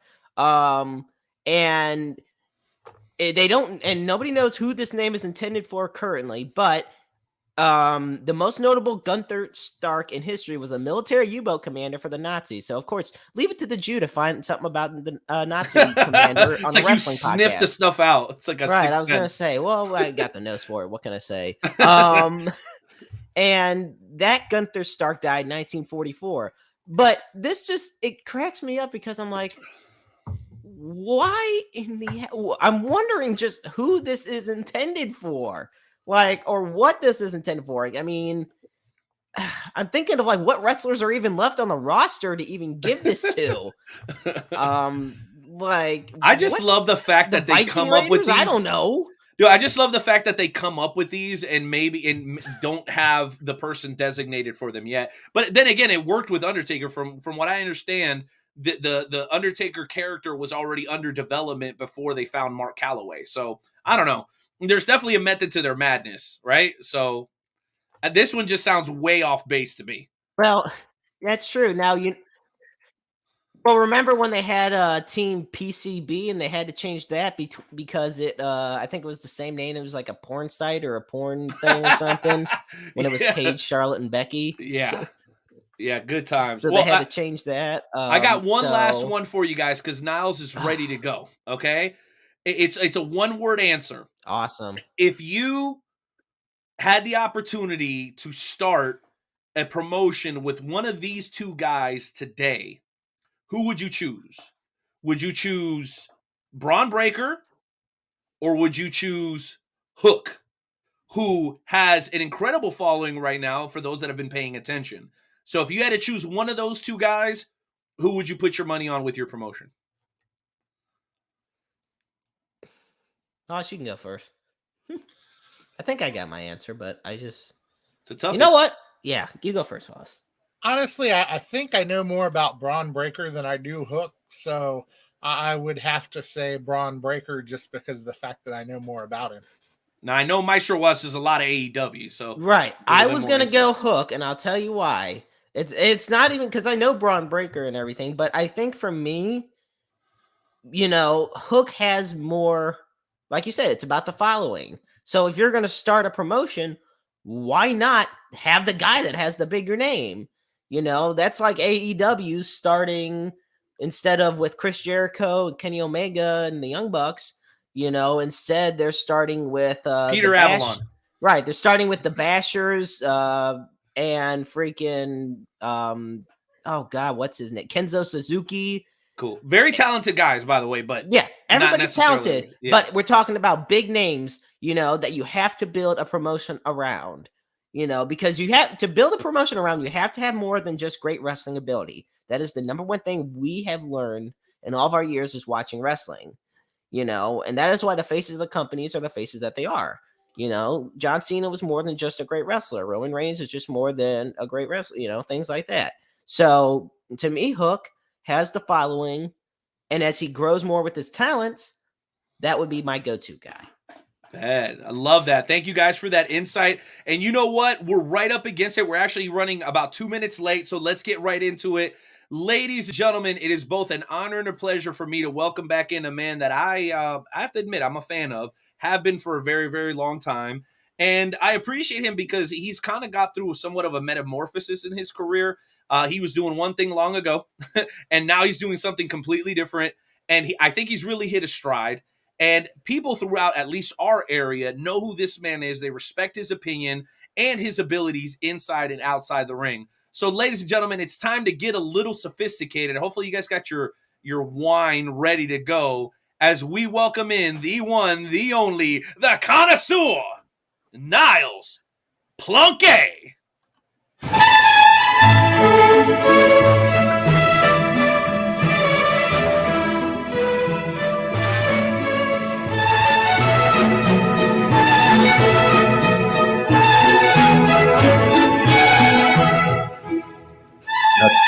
All right. Come on now, put the man back on screen. What's up, Niles? Thanks for being here, man. Hey, thanks for having me, guys. It's some classy music you got playing there. Well, listen, bro. I was looking for your NWL theme, which I love personally, but I couldn't find it, so we had to go with the second. I know. I've been meaning to upload that. I have it, and that's what I use. It's so catchy. It's great. Everyone loves it, and it's like it's my own thing. So like, I need to upload it on YouTube so everyone can listen to it, just jamming out on the staring machine or whatever they're doing. No doubt. Or when you come on next time, we can hit it before you. Oh yeah, sure. That'll be dope too, right? Now I have it on pretty good authority that everyone loves that song, your song, except for Belvedere. Oh yeah, well, I mean, I haven't heard from Belvedere. I mean, last I heard he was on a tropical island somewhere. He must have cashed it in after NWL. Yeah, I mean, like he was just serving ice to people or something there. I don't understand where he's at. So. No doubt. Well, hey, thank you for making some time for us, man. We know you travel a lot. We know you got your wine business. You're a busy dude. So we'll try to make the most of this time. But I'm not a selfish guy. I got a couple of great co-hosts. So I'm going to throw it to them first, if that's cool, and then we'll double back and we'll get into our conversation. So, Hardcore Hoss, you want to lead us off with a couple of questions for the Connoisseur here tonight? Well, it's great to meet you here. And got to speak up, John. Can you hear me? Yeah, I can barely hear you. There you go, buddy. Okay. Can you hear me now? Yeah. All right. It's great to meet you. And, a question I had just looking through your stuff, I noticed I like to look at stuff that people have as far as ways that they market themselves. And I noticed a Plonk Rose bottle of wine. It's a Plonk Rosé, actually. Sorry, I'm not really a wine connoisseur myself, but wow, Hoss. How did you come about your own wine? Well, I'm a winemaker, so I actually own a winery in just north of Kansas City called the Windy Wine Company. We're closed now. We're kind of revamping. It might develop into something a little bit more Plonk-like in the next few months. But I just thought, why not make a wine? Like all these other winemakers have their own wine, so I'm much more classier and sophisticated than those guys. So why not make my own wine? So that's what I did. All right. And how does some of this, trying to figure out how I wanted to word this here, how does some of your wrestling experience transpose into managing your winemaking experience? Does one lend to the other as far as the management wise? Yeah. So I have this thing where I've been wrestling since I was 17. So my life lessons I learned mostly through wrestling, going out, experiencing things, etc. So, I got a degree.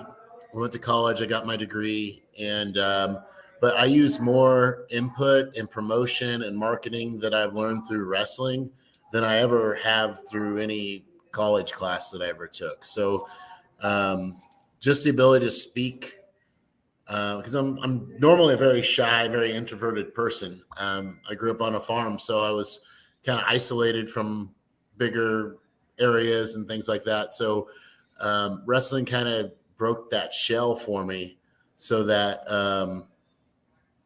I could expand a little bit more. And it just makes the whole industry, because the winemaking industry, very similar in ways to wrestling in terms of the business side of things, is that there's, you have your stars, which are the winemakers. Then you have the promotion, which is promoters promoting different wineries, which are in turn kind of their own shows.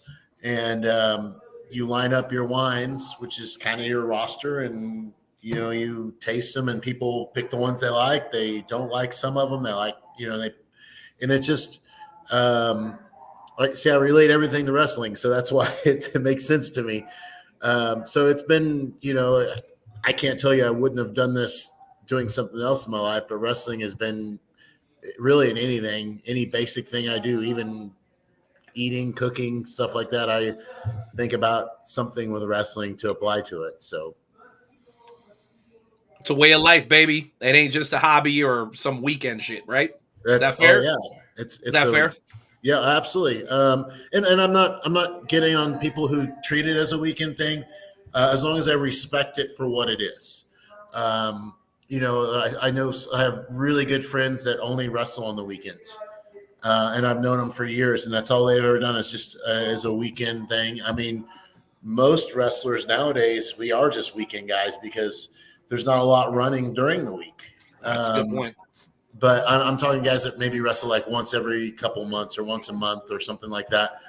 No problem with that. As long my only issue with that is if you're going to do it, just continue to stay respectful to the business in terms of saying stay in shape.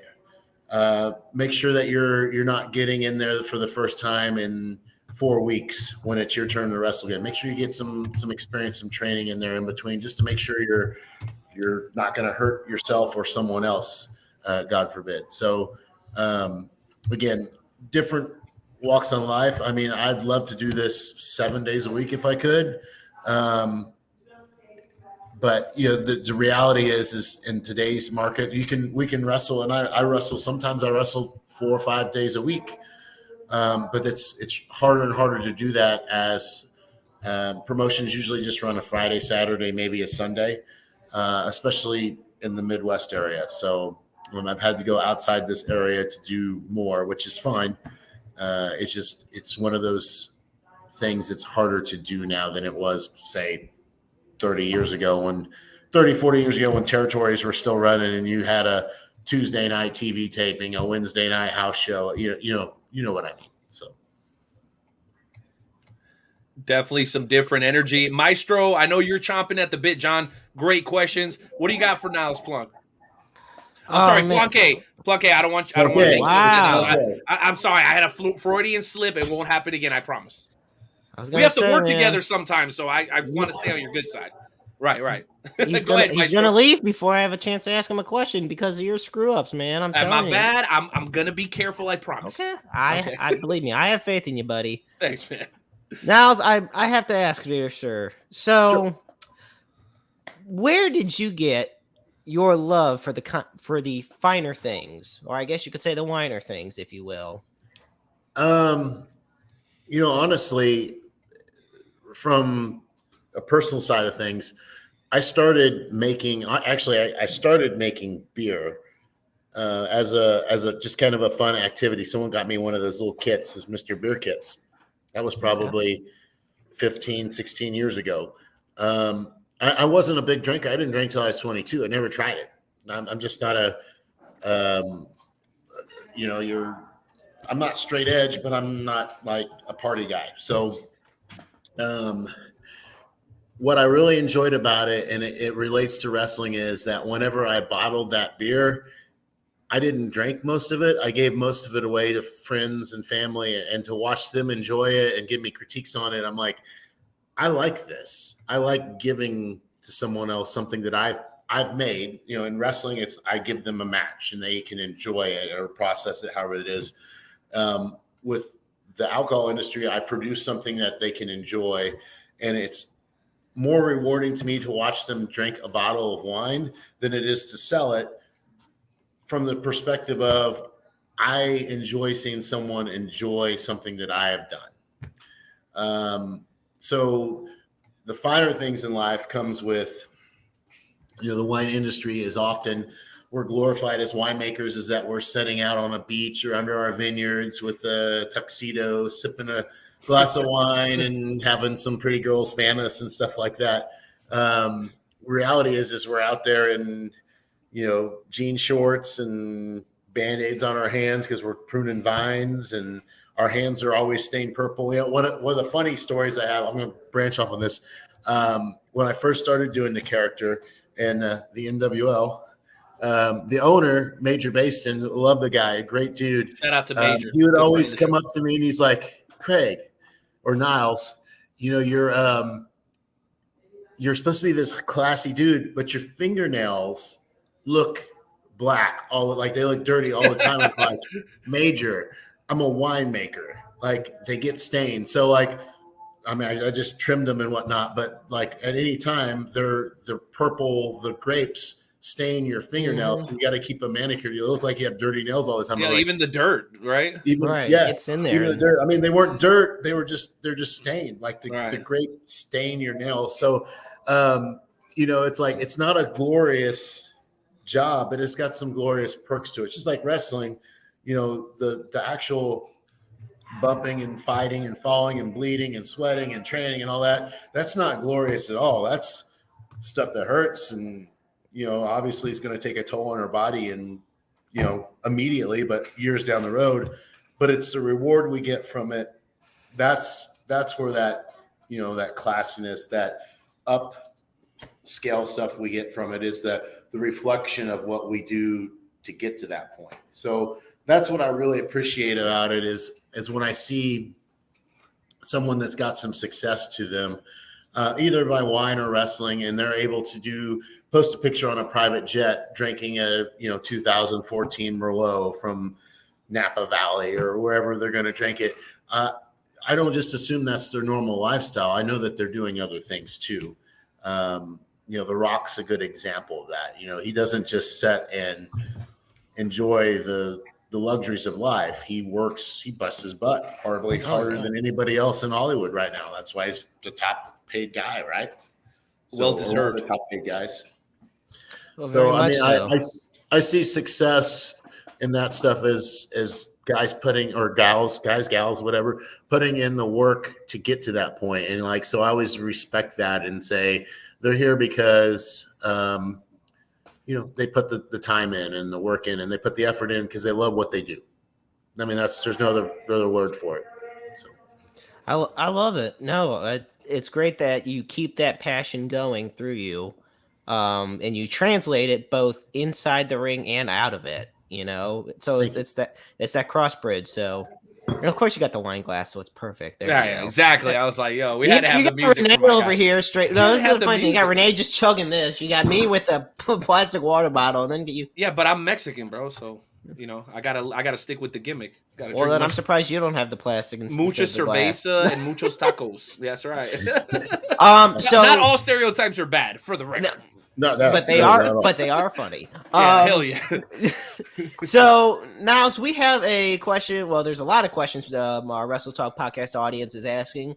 There's one from one of our hosts, actually, Chris Rodell. It's actually not that one I was going to ask, but was it this one right here? Yes, Boom. It was actually that one. So Chris Rodell, one of our dear hosts, asks, any advice for a ring announcer who is good to get more exposure? I guess he's looking to get more exposure. He's looking to get more exposure. Yeah. He's the voice of Dynamo Pro Wrestling. Let me just tell you right now. Okay. So I mean, if you're good, and I apologize, Chris. I haven't heard your stuff, but because I don't think I've worked for Dynamo for a long time. Gateway.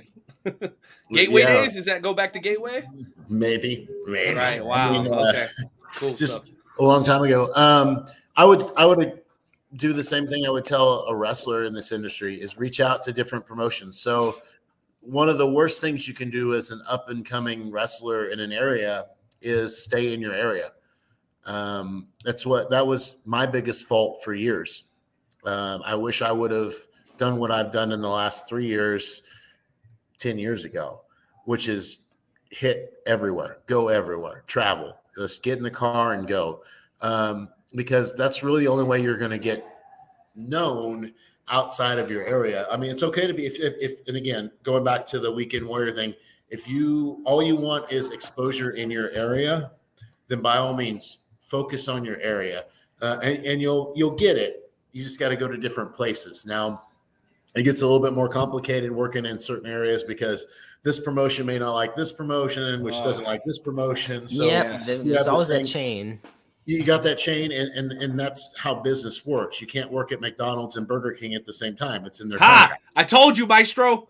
Yeah. I mean, and I get that. So as a business person, I get that. I mean, if I was a promoter, Renee, if I was a promoter, I'm not going to promote you as my champion if you're going to go work 10 miles down the road for the other company as a job guy. Completely agree. And sometimes it happens that way accidentally, but a lot of times it's intentional. And that's, I know you, and I have a few questions of my own that relate to this particular topic because you are a worker and a promoter. So there can definitely be conflict of interest, but you have to carry yourself professional no matter where you are, and you have to make sure you're respectful of those in the surrounding area as well. I think a prime example for that is we recently had a Dynamo Pro show a few months ago. I think this was either November or October. Okay. And we had Moses Powell, who is the WLW champion, and he was wrestling in Dynamo Pro Wrestling, I believe against Camaro Jackson. And one of the main keys that Luke Roberts and I had to do was make sure, and I made the mistake, but it's a fixable thing, was make sure not to promote WLW. And it's not because we dislike that promotion, but at the same time, you're trying to promote your product. You're trying to bring the best of what you got. So, why bring all those eyes somewhere else?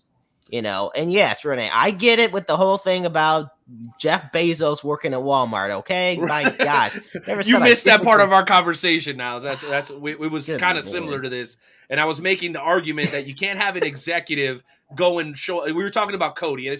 We're going totally off the rails here, but stay with me. So we're talking about who could show up at the Royal Rumble. And Jeremy said, well, what about Cody Rhodes? I go, he may not have a wrestling contract with AEW, but he's still an executive. So an executive from one company is not going to show up and wrestle for another company, right? I don't see it's like Jeff Bezos showing up and working for Walmart as a greeter. It's like it's never going to happen, right? That was kind of the argument that I was making. So, and I was right. So thank you, Niles. Yeah. That's the thing too is, love them or hate them. The community's divided on that a lot, but you can't question that Vince McMahon was a genius at promoting, and he did what he did, and he did what he did by exclusively promoting himself and not acknowledging other companies. I mean, this is what just him acknowledging the WWE acknowledging other companies this year or in the last 6 months is like groundbreaking. It is, and that's because the doors open everywhere to that. I mean, there's always been the door that's open. Like Vince is co-promoted with Japanese wrestling companies, with other companies. Heck, even ECW, if you believe that ECW was its own thing. For maybe a second. Maybe just a second. Yeah. But that's where it's all come together now, right? I mean, like I told somebody the other day, it's like the new Spider-Man movie that's out. It merges different dimensions of Spider-Man together, and now the movies can never be the same. They can't go back to a boring one linear place. Now you got to have that all the time. Everything's involved, and that's where wrestling's at too. Is that the fans know they see a person on AEW, they see a person on WWE, they want to see those matchups. Of course, that's happened for years. Right now, the opportunity is there, and the method is there, and it's going to come down to how's it going to make both companies money. And when they can figure it out to where it benefits both of them equally and they're making money, it's going to happen all the time. That's what it comes down to. That's the evolution. It's not WWE versus this company or this company versus it's this point now. It's how are they going to help each other make money? And it may be, I'm going to take their top guy and bring him into my company, and he's going to beat my top guy. But in turn, his 3 other top guys are coming in and putting my other 3 top guys over. So you're going to get these exchanges and these balances. You're going to get back to more of a territorial day, which, you know, it all comes in a circle. That's my opinion. I don't know if it'll happen. That's, you know, it kind of sets it up that way. So I agree. We've been seeing that in boxing for years. Like, Absolutely. you know, you'll have the WBC and the IWF champion, and there'll be some negotiation. Okay, we'll have a couple of your guys over here, and so on and so forth. It can definitely be done at a high level, right? Absolutely. It can definitely be done at a high level. And I think we're seeing it even, I think it's something you brought up earlier, Maestro, about like Mickey James being announced as the Impact Women's Champion, though she's going to be appearing on WWE television. Not to make this a WWE conversation, but I think it's a relevant point. No, I agree. So now I do got one more question. First off, I do want to. Oh, hey, pro wrestling royalty. Hey, Miranda, ladies and gentlemen, the lovely Miranda Gordy. Wonderful. Hey, Miranda, how's it going? Oh, awesome. Doing well. How are y'all? I'm doing great. It's great hearing from you. Now that you showed up, we're gonna have to talk about scheduling an interview. Now, I was going to say, here, so we got to do it more formally. Hopefully, absolutely. If you can. That would be this dope. is my time. This is his time. Yeah, stop taking his shine. She's taking his shine. Come on. Wow. She was doing a podcast next door. I got okay, fair enough. The audacity. He's already had one today. This is mine. This is your time. Exactly. Well, but Niles knows where his bread is buttered. That's why he's got to take it easy too. Go ahead, Maestro. So, all right, I was going to say, well, we got a lot of people tuning in, so shout out to one of them, Mr. Herb Simmons, probably one of the greatest minds in professional wrestling. Which, by the way, our show.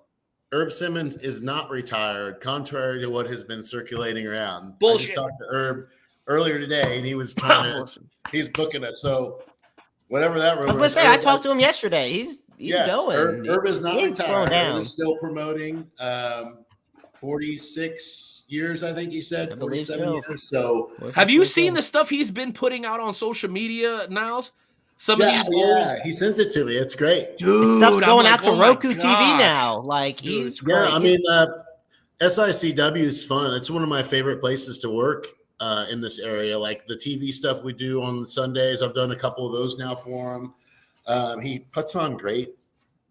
I mean, St. Louis area, he draws really, really well for some of these big companies. And like these big areas. So, I mean, the last two or three matches that I've been to in the St. Louis area, he's drawn 400 or 500 people, which is awesome. You know, it's like he knows what he's doing. So guys need to pay attention.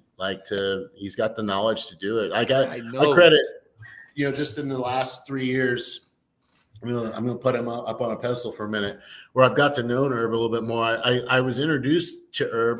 I met him a few times in the past, but I was introduced to him really through Bert Prentice, working for USA Championship Wrestling, and Bert gave me a big chance there, and got to run with a lot of his guys and help bring some of his talent up. Oh, by the way, shout out to Tom Simon, who was a regular at USA Championship Wrestling. That's Tennessee, right? Am I right? Yeah, Tennessee. Yeah, shout out to Tom Simon, legendary Tom Simon. So Tom Simon, good dude too. Yeah. That's the thing is they all.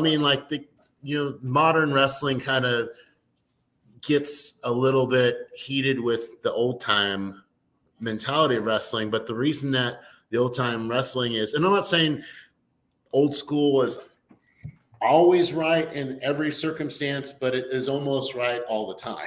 I agree with you. Yeah, because it's a pattern that has been shown to work since the beginning of wrestling, and even in modern era. I mean, you guys have hopefully both. I mean, I know right now you've seen me work, but hopefully you've seen me work too. Yeah. I'm an old school wrestler. I don't do anything modern at all. And love it. My matches get lots of good reviews and credit and whatnot from people. So doing simple, easy storytelling matches, I'm a firm believer in that. And that's what the old school part of, from Sonny and Harley and all the people that took the time to help me, taught me. So that stuff's never going to die. It won't die. Well, not with guys like you around, man, passing that down. to the likes of, the Campbell Myers and some of these other guys that I know, like Dallas Cade, all these guys that look up to you, man. And I know a lot of your peers look up to you too, because I was on the phone with our buddy Billy Simmons a little bit earlier, and he can't stop talking about how much he loves having you around, and all, so the respect is there, man. And I agree with you. The one downside is that you didn't start traveling earlier, right? Because I mean, what you're doing is working in spades, my guy, and that's why you're in Texas, Oklahoma, Kansas, Missouri, Illinois, and really probably beyond that if you wanted to be. As a matter of fact, and I'm gonna take my time back here. I guess I have a little bit of news that some people may not know. So coming up here very soon, you're gonna be taking on James Storm, right? Yep. Yep. So talk to us a little bit about that, because that's another one of those guys that kind of does it the old way, and it still effing works, bro. You've got to get a kick out of working with guys like that. Oh, yeah, and I've never worked with James before. So I've been on shows with him before, and I've known him. I've only met him maybe a handful of times, and he's guy right after my heart in terms of wrestling-wise. He's a solid hand. That's why he's still doing it X amount of years later, like me. So that's in traditional American professional wrestling. I think that's right. I think traditional American, and that's going to be in Kansas on February 18th.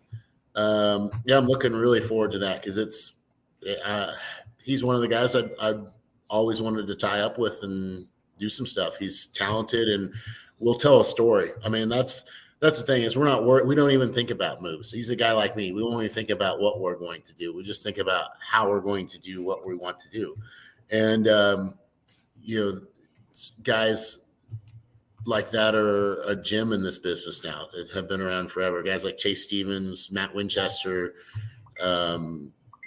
locally you got Steve Fender, Jeremy Wyatt, those guys. Shout out to Superstar Steve. That's my guy. Yeah, too. Superstar Steve's one of my favorite guys. And I've never gotten a chance until the last few years to work with him one-on-one. Same thing with Attila Khan Di. Yeah, shout out to him getting that NWA championship match. A lot of people didn't know about him before then, but us being SICW fans here, we're well aware, man. So Attila, kudos to him, man. Absolutely killing.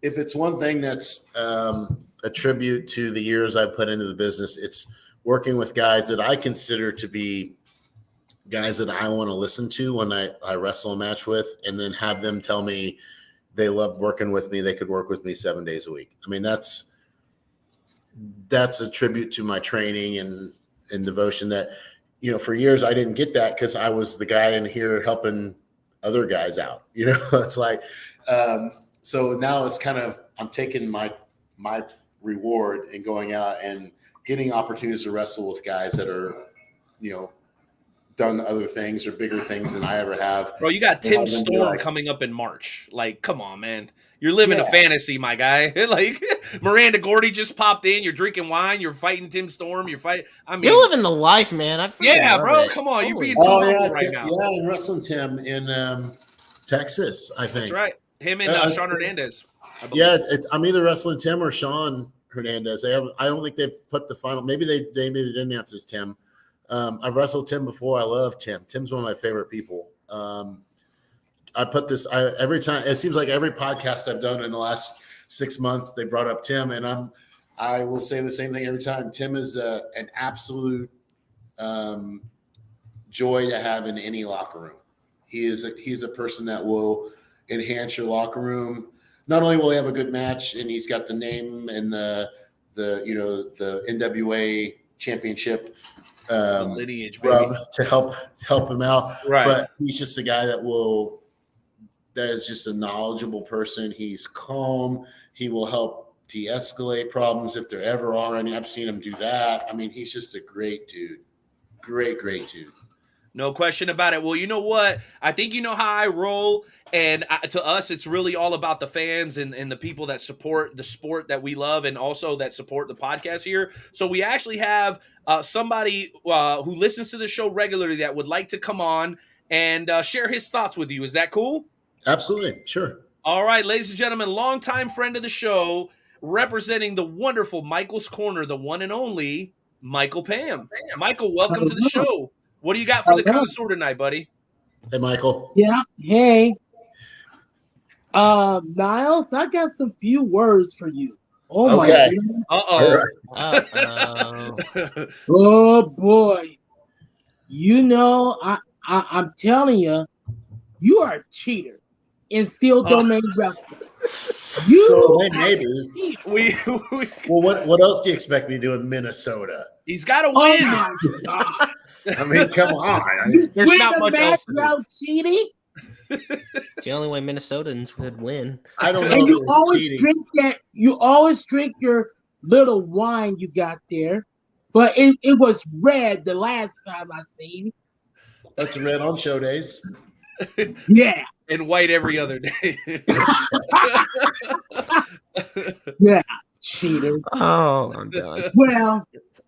Well, you know, I got something in store for you the next time I see you. Oh, okay, great. Mm-hmm. Now we don't condone violence is it a here. bottle Michael. of 2008 Just don't stop Merlot? Some Merlot. You got some wine for him? He'd love Oh, wait, that. you guys can't do that in Minnesota. You have snow. We have snow here too, but you guys are extremely cold.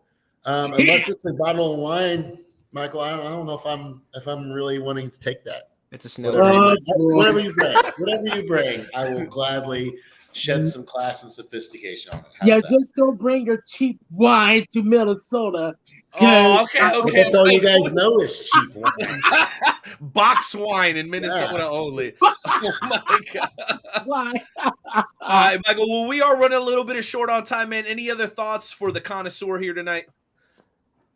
You know, I respect you, you know, Niles, you know, you entertain us wrestling fans, you know, you show us to have a good time, you know, and whatnot. So I want to thank you personally for what you do. Thank you, man. I appreciate you. I wouldn't be doing what I do if it wasn't for fans like you to show up and buy a ticket, cheer, boo, whatever it is, cause a stink online. That's what we love. That's what helps draw the next event. So I thank you for that, Michael, and thank you to all the fans, everyone else for doing what they do for the business, because you know, it's no longer just a wrestler, referee, promoter business. There's so much more attached to it. There's podcasts, there's sound people that are so important to modern wrestling. Because believe me, I've seen shows come to a standstill and fans kill a crowd because the sound was wrong. You know, I've been a few. Yeah, it's just there's roles, there's TV production. I've seen a show that was well done live that was produced terribly for TV that made it look worse, and vice versa. You know, there's just so much more to this business than just two guys locking up and a guy counting three. So, you know, I appreciate everyone. And then there's always been the fan. I'm not discouraging the fan. There's always been the fan. But there's just so much more. And it's like the wrestling world is this integrated community. And without that integrated community, we wouldn't be able to do what we do. I just wish the community would get along a little bit better.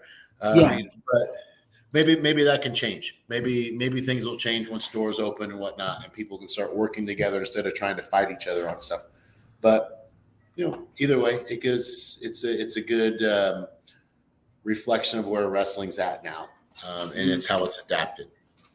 No question. All right, Michael. Well, thanks for coming on, brother. We definitely do appreciate your time, and thank you for the support of the Wrestle Talk podcast. Hopefully, we'll catch you again down the road. All right, man. Have a great night. Yep, you too. Do well, Michael. Yep. See you, bud. Thank you, Michael. Can I say one thing, Renee, before we we head on? You know, Niles, I think I know what would send your business. Unfortunately, it can't happen now, but I know what could have sent your business, your wine business, over the top. And here we go. Stay out of this. If Andre the Giant was alive, you would be a billionaire. I'm just telling you right now. This dude would order a case of wine before a wrestling show. You would be set for life. if Andre, God bless your soul, was still alive. I just had to throw that out there because he was the world's greatest drinker. There's some incredible stories. He was, and it's on a side note of that. Not to put the downside. That's a sad thing. Is that it is? It really is. The industry was so much rougher back then that really the escape for a lot of guys was drugs and alcohol. Yeah, and Andre's a good point of that. Andre's not going to do the hard drug stuff, but he drank. Almost. Oh, look at that comment. Yeah, I mean, so where we've come now, and where everyone God bless people for having a lot of wrestlers now are straight edge, and that's a credit to I love that all those guys setting that motive. I got to drink something, but where we've come from, the industry wise too has evolved in a way where now that's less and less, and we're more in the public eye, so you have more of that to respect for the business as well. But yeah, God bless Andre and his family. That would have been. Yeah. I would have totally thrown down a couple bottles with him if I had the opportunity. Yeah, all of us. That would have been on my bucket list, bro. Oh my gosh. So we did have a question earlier, Maestro, and I don't want to let it slide by. So your T-shirt, obviously being of Mexican descent, bro, I love luchadors. Now the question was, is that Mr. Fitness too? No, this is Dick Pryor, the Destroyer. Wow, the Destroyer. There you go. Yeah. We had that question a little bit earlier. So so there's only 3 of these in existence. I have one. Space Cowboy Jason Jones has the other, and then Ace Steel has the third. Because we're all fans of the Destroyer, and it's a cool novelty shirt that we got. It's like one of my favorite wrestling shirts. I don't wear a lot of wrestling shirts, but it's my favorate one. Well, you dressed up for the occasion. We appreciate it. No problem. I mean, I got my favorite wrestling shirt on too. What's happening? Is it Niles Plonk? No, it's on Niles Plonk. No. Yeah, I don't think you make extra sexy. Do you? Do you make that size? Nobody makes triple XL, so you'd be set. That's the size I wear. The triple XL is not my size. It's triple sexy. I got this. Yeah, he's got him. He's got him. All right. I'm gonna have to grab that and a couple of those bottles of wine that are in. Those wine bottles are gonna be worth a lot more now that you've discontinued. They're gonna go up in prestige. That's how it goes, man. Maybe we can make them NFTs or something. I got to find out what an NFT is first. But I think once I figure that out, we could do something with that, bro. We'll just add a new cryptocurrency, wine coin. Wine coin? Sign me up. Coin. All right, so a couple of quick questions, and I know we're running a little bit over time. I just got to get these in. So you brought up the Space Cowboy. What you didn't break up was Michael Berry. These are 2 guys that I know that you're very close with. Can you talk to me a little bit about the dynamic of your guys' relationship and why you guys are so close? I know you regularly travel together and do a lot of business together. I would add Miranda to that fold. It's like no longer 3 Musketeers. It's like 3 Musketeers and then whatever the girl Musketeer would be called. But yeah, I know you guys kind of like for sure. The 4th Musketeer. Let's go. 3 Musketeers. That's right. So I know that's a special kind of like inner circle that you have, man. Can you talk to us a little bit about each one of those individuals and what they mean to you? Oh, sure. I'll start with JJ, Space Cowboy, Jason Jones. I've known JJ for, 20 some years. JJ was really the first promotion that I worked for that had TV, that had a regular, show that I was booked on, and that was back in 2000, 2001, something like that. I met JJ through other events at the time down there when I started traveling around Sunday, just getting me bookings and whatnot. All right. And I've worked with Jay at Mid-States since then. And so the very first Mid-States, bringing Michael Berry in the picture, the very first Mid-States event over 20 years ago was the main event was Michael Berry and Crow, which is this guy right here. That's you. That's right. Yeah. I remember the hair, bro. I remember the long hair and everything. I had the long hair and the no fuzzy face, and was 18 and life to go, right? Scrawny little Craig. And then Michael Berry is in the same regard. I've known him forever. Barry was like, and it's in the recent years, I've told Miranda this, like Barry was like our Michael Hayes to our group. the unpredictable guy that would start fights. You never knew what he was going to do. He was the guy that we would try to corral on trips, so we all didn't go to jail. Michael Berry was legit. He was the legit deal as a wrestler, and he is one of my best friends. He's one of my tag partners now. We have Bad and Bourgeois, which is our Bad and Bourgeois. That's great. Bad and Bourgeois. I love that. Oh, check out this comment from my man Sonny right here. He said, Mr. Saturday Night made me shotgun a beer with him at Arrowhead last time I seen him. And that couldn't have been that long ago. So no, it's probably this Sunday, right? Hell yeah. Mr. Saturday so, Night, baby. Barry's an apps in terms of work wise. I mean, I'll put them both over. Space Cowboy, one of the best people I've ever heard on the mic. Great announcer.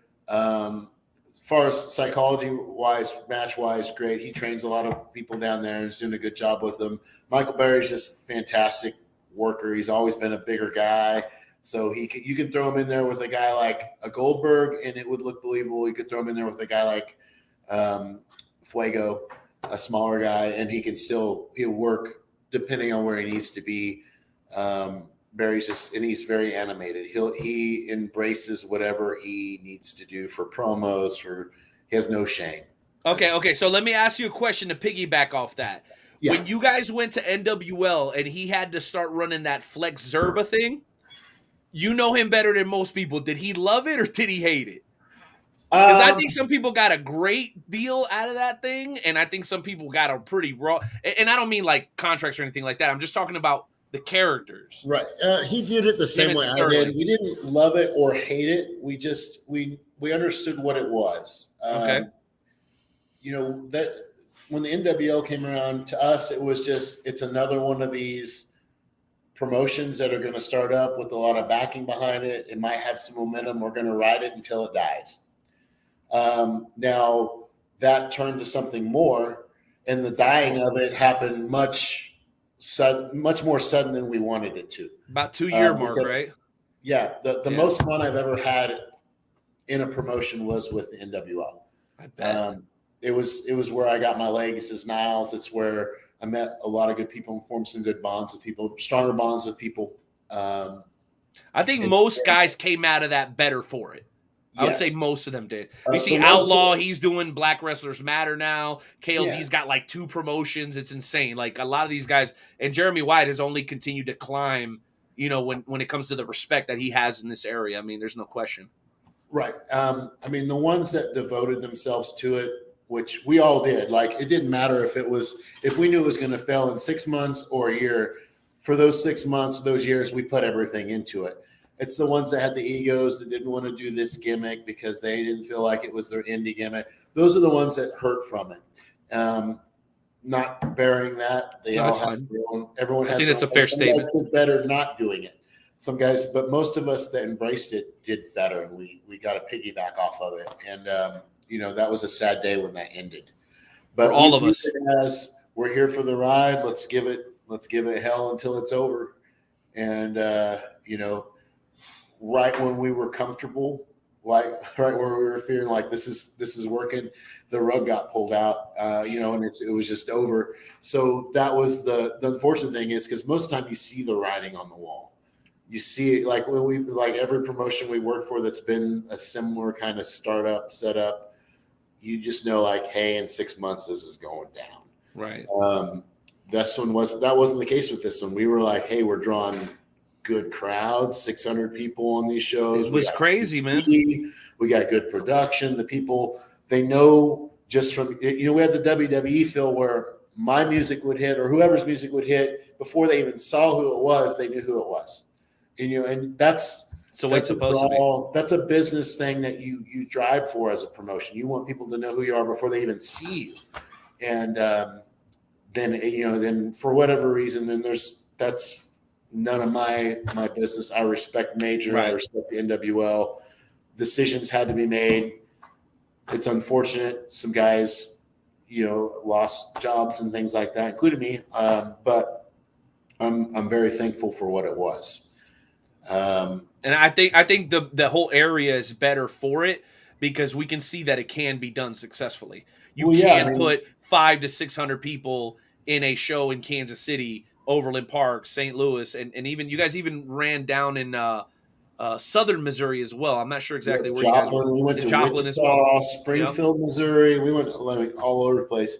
And I mean, that's a testament to when a promotion like Journey Pro started up and they utilized a lot of those NWL. That's what drew their people was they used a lot. And the same thing with dynamic wrestling that's starting now too.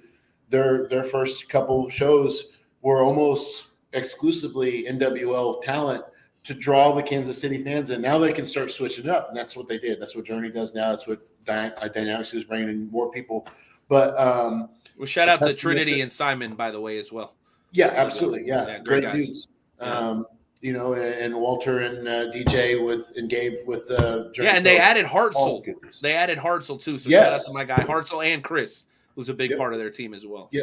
So good guys. So I mean, all those guys working together in Kansas City, that the NWO helped build that, you know, and that was, you know, the brainstorm, I say Major Basin, Chris Goff, even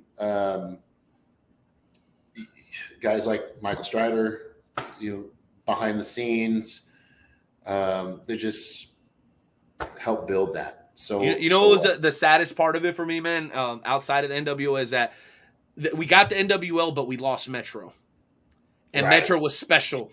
It was something special. And I've been to a lot of shows now. You know, I've been around now for a few years on the scene, going to different places. That place had something special, man. And hopefully somebody around here is able to recapture that. I hear DWF is doing a pretty good job of kind of providing that same style, but it's yet to be seen because I don't know, bro. Maybe it was just because I started going to indie shows there and it's just something special for me. But I'm not the only one who said it. Like Metro had something. It was pretty amazing. You know, Sonny always told me, he said that wrestling is great. If you draw well in a promotion, it's great. But you're kicking a dead horse if you don't have TV. And, you know, I think there's so many options for TV today with wrestling. There's Fight, there's YouTube, there's all these streaming services. But what I think did so well with NWL is they went to broadcast, which everyone claims is dead, but the results spoke for themselves. Broadcast is where you really want to be. I mean, even down in Texas when we did the SWE Fury, when they went to broadcast, it was the same effect. Like I felt into the SWE run there before they shut down. It was the same effect as NWO. Like our music would hit, they knew who we were before we even showed out. And that was a result of broadcast TV. People saw us on, I mean, maybe they only saw us for 2 minutes while they were flipping channels. But they walked in, they already knew. They knew. That goes such a long way. And that's, you know, I'm really hoping that any area promoters and stuff listen to that and say, you know, let's check out broadcast. Even if it's the local TV station, if you want to draw your local crowd, try and get into broadcast. I mean, TV never is notorious for not making any money. You make your money from what you get from TV, your sponsors and draws and things like that. So, yeah, hopefully someone will be able to pick up on a broadcast station in Kansas City, and then that's all she's going to write at that point. Well, God knows there's nothing else to watch here on TV locally. Somebody needs to, like, now. All right, well, listen, we're running short on time, bro. I know you got a lot of stuff to do. So let's do this. We're going to appeal to your competitive nature in something we call the Wrestle Talk Podcast Game Show Challenge. And for that reason, I'm going to kind of switch us around. So the Maestro will be officiating it, and I believe it's the Night Owl versus the Connoisseur. Well, damn right it is. In a little bit of a trivia challenge here tonight. Am I right, Maestro? You are 100% correct on that one. Okay. All right. Well, we do have some fancy intro music for it, so we'll bring on our audio engineer, Hardcore Hoss. Hoss, you know what to do, baby. All the way from West Virginia, repping big time. Why don't you go ahead and hit that music for tonight's edition of the Wrestle Talk Podcast Game Show Challenge.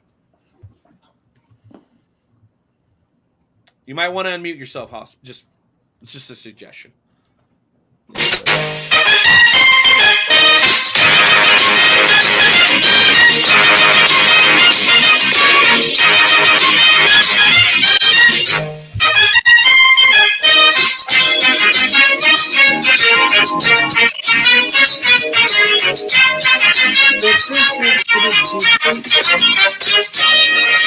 right, let's do this. All right. How have we not gotten copyrighted for that yet?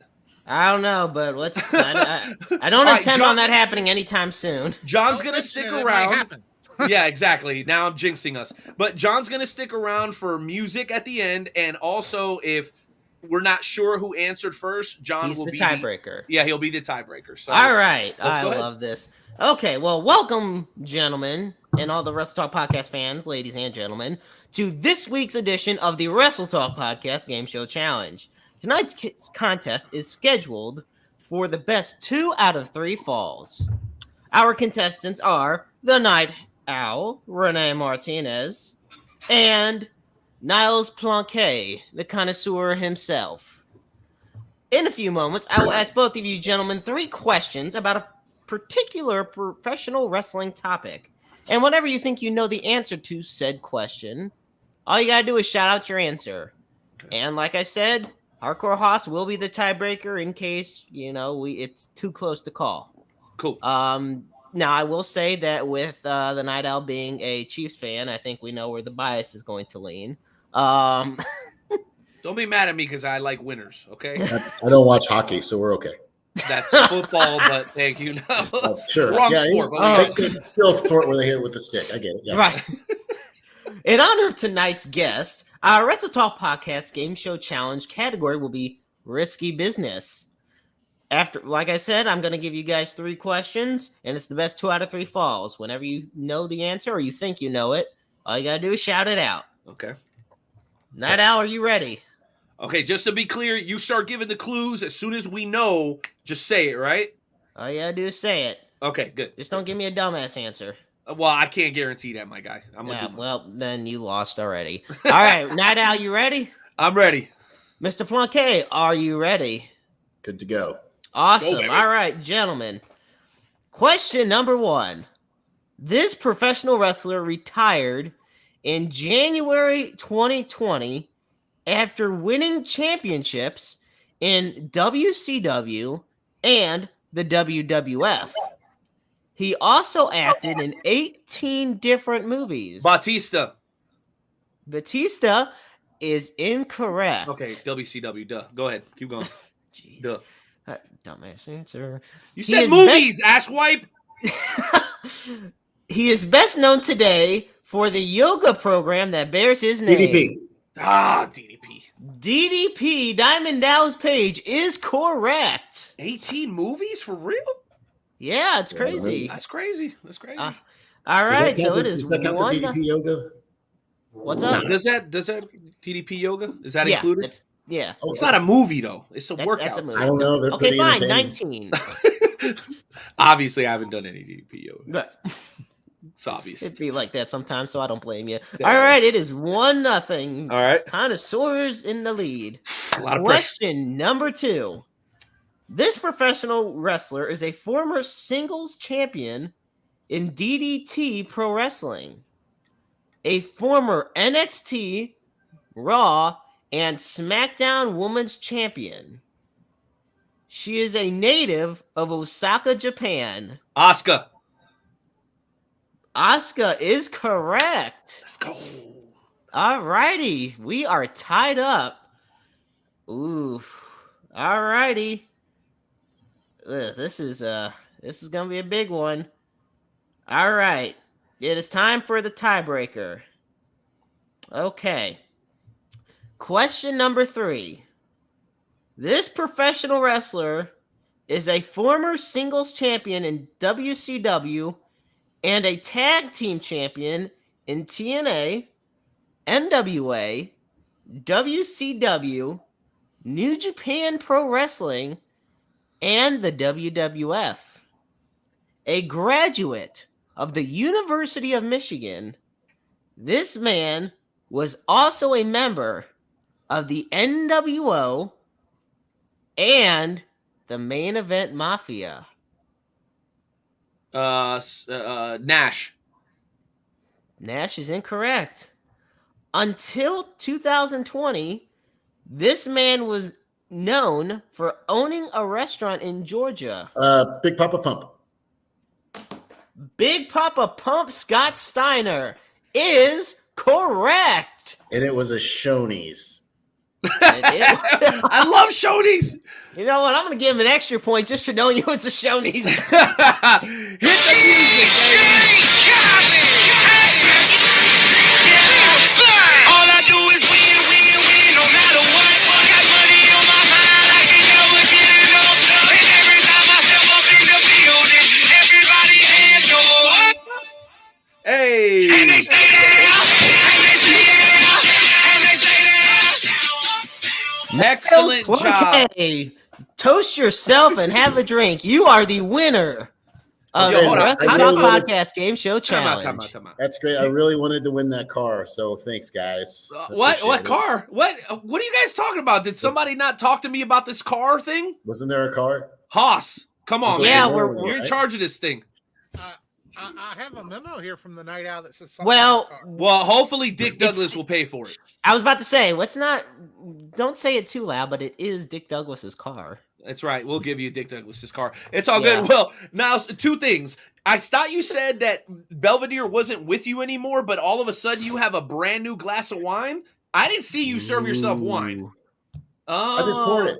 Oh, okay. The spirit of Belvedere is there. There's the spirit of Belvedere. Yeah, I love that. And, funny thing, in Dynamic Wrestling Federation, there's a Belvedere 2.0. He's spelled a little differently. I don't know if you remember, in NWL, I believe it was Red Cloud locked him in a freezer. Correct. So just this last year, I unlocked him from the freezer, and he had to eat all the frozen beef. So he's put on a little weight, but he's there. You mean like Walt Disney? Like you literally put him in the ice thing? I guess. I mean, like, we know that he's kind of an Iceman anyway, so. That's some sort of human rights violation, That's but we're not true. going to talk about that here. That's all right, because we're amongst friends. I do need to say, What's that? you asked me about Space Cowboy and I Michael did. Berry and Miranda Gordy. I didn't get the chance to talk about Miranda Gordy, and she Shame. would get really mad at me if I don't. No, you got to do your job. The floor is yours. I guess I can just sum it up like we actually have a real Freebird that travels with us now. So, I mean, that's pretty awesome. Real shit. And she's a lot better looking than like JJ. Pretty much anybody else you ride with. Yeah. Yeah, So, pretty I much. mean, but no, she's definitely she's awesome to ride with and travel with and to be a partner with in life and then in the ring. She's part of Bad and Bourgeois as well. So we have the three-man tag team with that, with Michael Berry or Flex as he goes by with that one, and then Miranda Gordy and Niles Plonk. We're Bad and Bourgeois. So if you have any six-man tags anywhere that want some class and sophistication and then some, bad street ass kicking, Bad and Bourgeois is the way to go. Well, we're going to have to find you some triple threat tag matches, playa, a tag match. That's right. Maybe with The Undertaker. Well, Niles, thank you, bro, so much Thank you, man. for your time. We have more than abused you today. It was supposed to be a 30-minute interview. I think we're creeping up on an hour now. But look, dude, I think you That's coming how on we the show roll. was way overdue. We're killing on Facebook, but on the Instagram feed and also the Twitter feed has been going crazy. Clearly, you're resonating with the fans of professional wrestling, man. So I guess before you go, I'm going to ask you for two little things. Number one, don't be a stranger. Please come back. Anytime. And number two, because I know people enjoy you so much, you've got to tell us what you've got coming up over the next couple of weeks. Where can folks see Bad and Bourgeois? So Bad and Bourgeois, we got several incarnations of it. So you'll see Flex and I at BCW in Guthrie, Oklahoma. That's going to be on April 9th. Nice. You also see us in Texas Style Wrestling, a new promotion that's opened up. It's kind of a branch of SWE Fury. We're going to be down there going for those belts very soon. That's on their own app. You can check that out. And you can follow this stuff on my page. As far as Miranda and I are, we're we're tagging at several different places, but probably the coolest place is she's gonna get mad at me because I'm not in this Kush Fest, which is the 20th of April. Where's that at? I need directions. That's in San Antonio, so that's a drive. But oh boy, we're tagging in a intergender mixed tag thing down there, so that's going to be a lot of fun. As far as wrestling wise goes, we're both going to be on a lot of the same stuff coming up, and we branch apart. She flies this way, I fly this way. Flex does his stuff. I'll be in Nashville this Friday for a certain company that's traveling through doing stuff for Fox TV. And then Saturday, I'm hightailing it up to Minnesota where she'll be as well. She's got an MLW thing in Texas this Friday, so tune into that as well. Either SmackDown or MLW. You'll see either of us, maybe, hopefully, at least one. She'll at least see one of us on MLW. You won't. I don't know about SmackDown, but I'll be there. And then we'll be in North Star. It's a new promotion in Minnesota. We have a couple other dates in Minnesota with Still Domain. We're big players. Watch out for that Michael Pam guy. He's apparently got something for you. So he does. Snow cone. That's all he's got. Like a yellow snow cone. Yeah, right. I'm sure we'll be back in SICW with Herb. As far as Missouri goes, we don't have any Pony Express stuff, which is the promotion I run planned, but I'm sure we'll get something to that when it starts warming up. It just, it's really cold to run right now. It is. That venue you guys used for the show that I went to where I think Rudy Gonzalez was there and the whole crew. That was a great spot. Hopefully you guys are able to run there again. I like that's amazing. That's real close to where my actual winery is. It's like 10 miles that way. I'd like to run that again. We'll probably, if we do that, it'll be spring or fall when it's not so hot or cold. And then, we're all over the place. We'll be in Tennessee. We've got some Texas stuff. Just got a call about doing some stuff in Arizona. So we'll see about how that goes. So the cool thing is that states, like both Miranda and I were booked to go all kinds of places, East, West Coast. We had about 9 beach dates set before the virus hit in 2020. And so we're really hoping we can get some more beach dates set because out on the coast, this snow is for the birds. We're ready for some sand.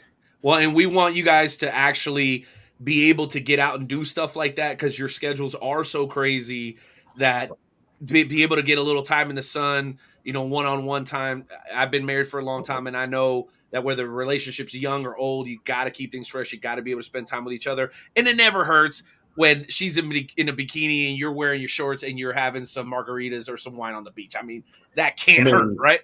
You know what I'm saying? That's the perks of the job, right? Like, exactly. Man, I get the perks of that. So. I love to hear that. Well, listen, I know we left a lot on the table. I got people asking about Brock Lesnar and some of your WWE backstage stuff. So when you come back, we'll make sure we get into a little bit more of that. Is that cool? Sure, yeah. Just don't ever give me a camera to film Brock Lesnar. Yes, and that's exactly what they were referencing. Well, cheers to you, my friend. You have yourself a wonderful night. We really appreciate you coming on. And you know what? We're going to send you off with some classy music. Hardcore Hoss, will you do me a favor and hit that music just one more time? It'll be the last time you hear it because next time we'll have your actual theme on the show. I'll send it. Let's get it done, baby. Have a good night now. Appreciate it. Out on the road, brother. Watching. Appreciate it. Cheers. Cheers. Hit the music, baby. Cheers.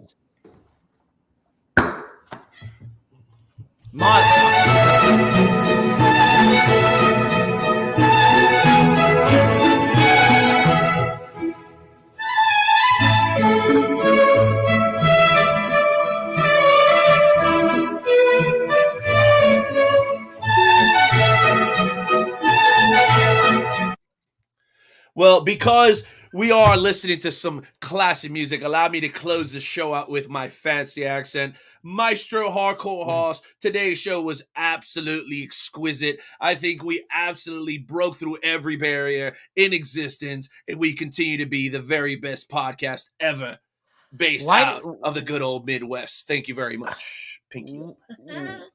Why do you sound like a bad impersonator of one of the Beatles? Who's the Beatles? That's right. All right, let me. We grew up around Wu-Tang. I grew up on Wu-Tang Clan. Don't talk to me about no damn Beatles. What the hell are you talking about? The only Beatles are the ones that are crawling around your house. Okay, yeah, or my head. All right, guys, great show, Maestro. Final thoughts, man. Okay, awesome. I love doing the close. Okay. Well, folks, we had an amazing show this evening. We have a main show every week, but this one was really fantastic. Like I said, there is no problem going to overtime because the guests, the interviews, we dug deep into everything. But there's always a seriousness to things going on in the world. Mental health is a lot going on in the world. Suicide is still a big issue. And, we have the suicide hotline that we put on the show constantly. Hardcore Hoss does a great job of that to make sure that you are never alone. There's always a voice out there that's willing to listen to you. Depression is real. Mental health illnesses are real. We've all had our ups and our downs in life, but this show keeps us going. You all keep us going. We love each and every one of you. Every Tuesday, every Friday, we love doing this show. Not just for ourselves, not just for each other, but for all of you that tune in. And it's a great privilege for me. It's been a little rough the past few hours before I did this show. So for me to be able to come on really boosted my night. And I cannot thank you all enough. So from the Maestro, all I got to say is life is a book full of empty pages just waiting to be written in.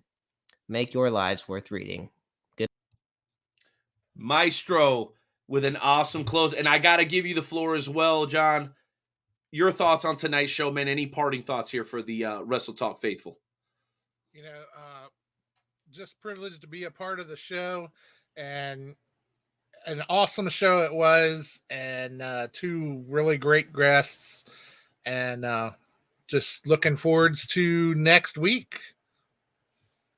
Absolutely going to have a killer show next week. And allow me to say my parting piece here.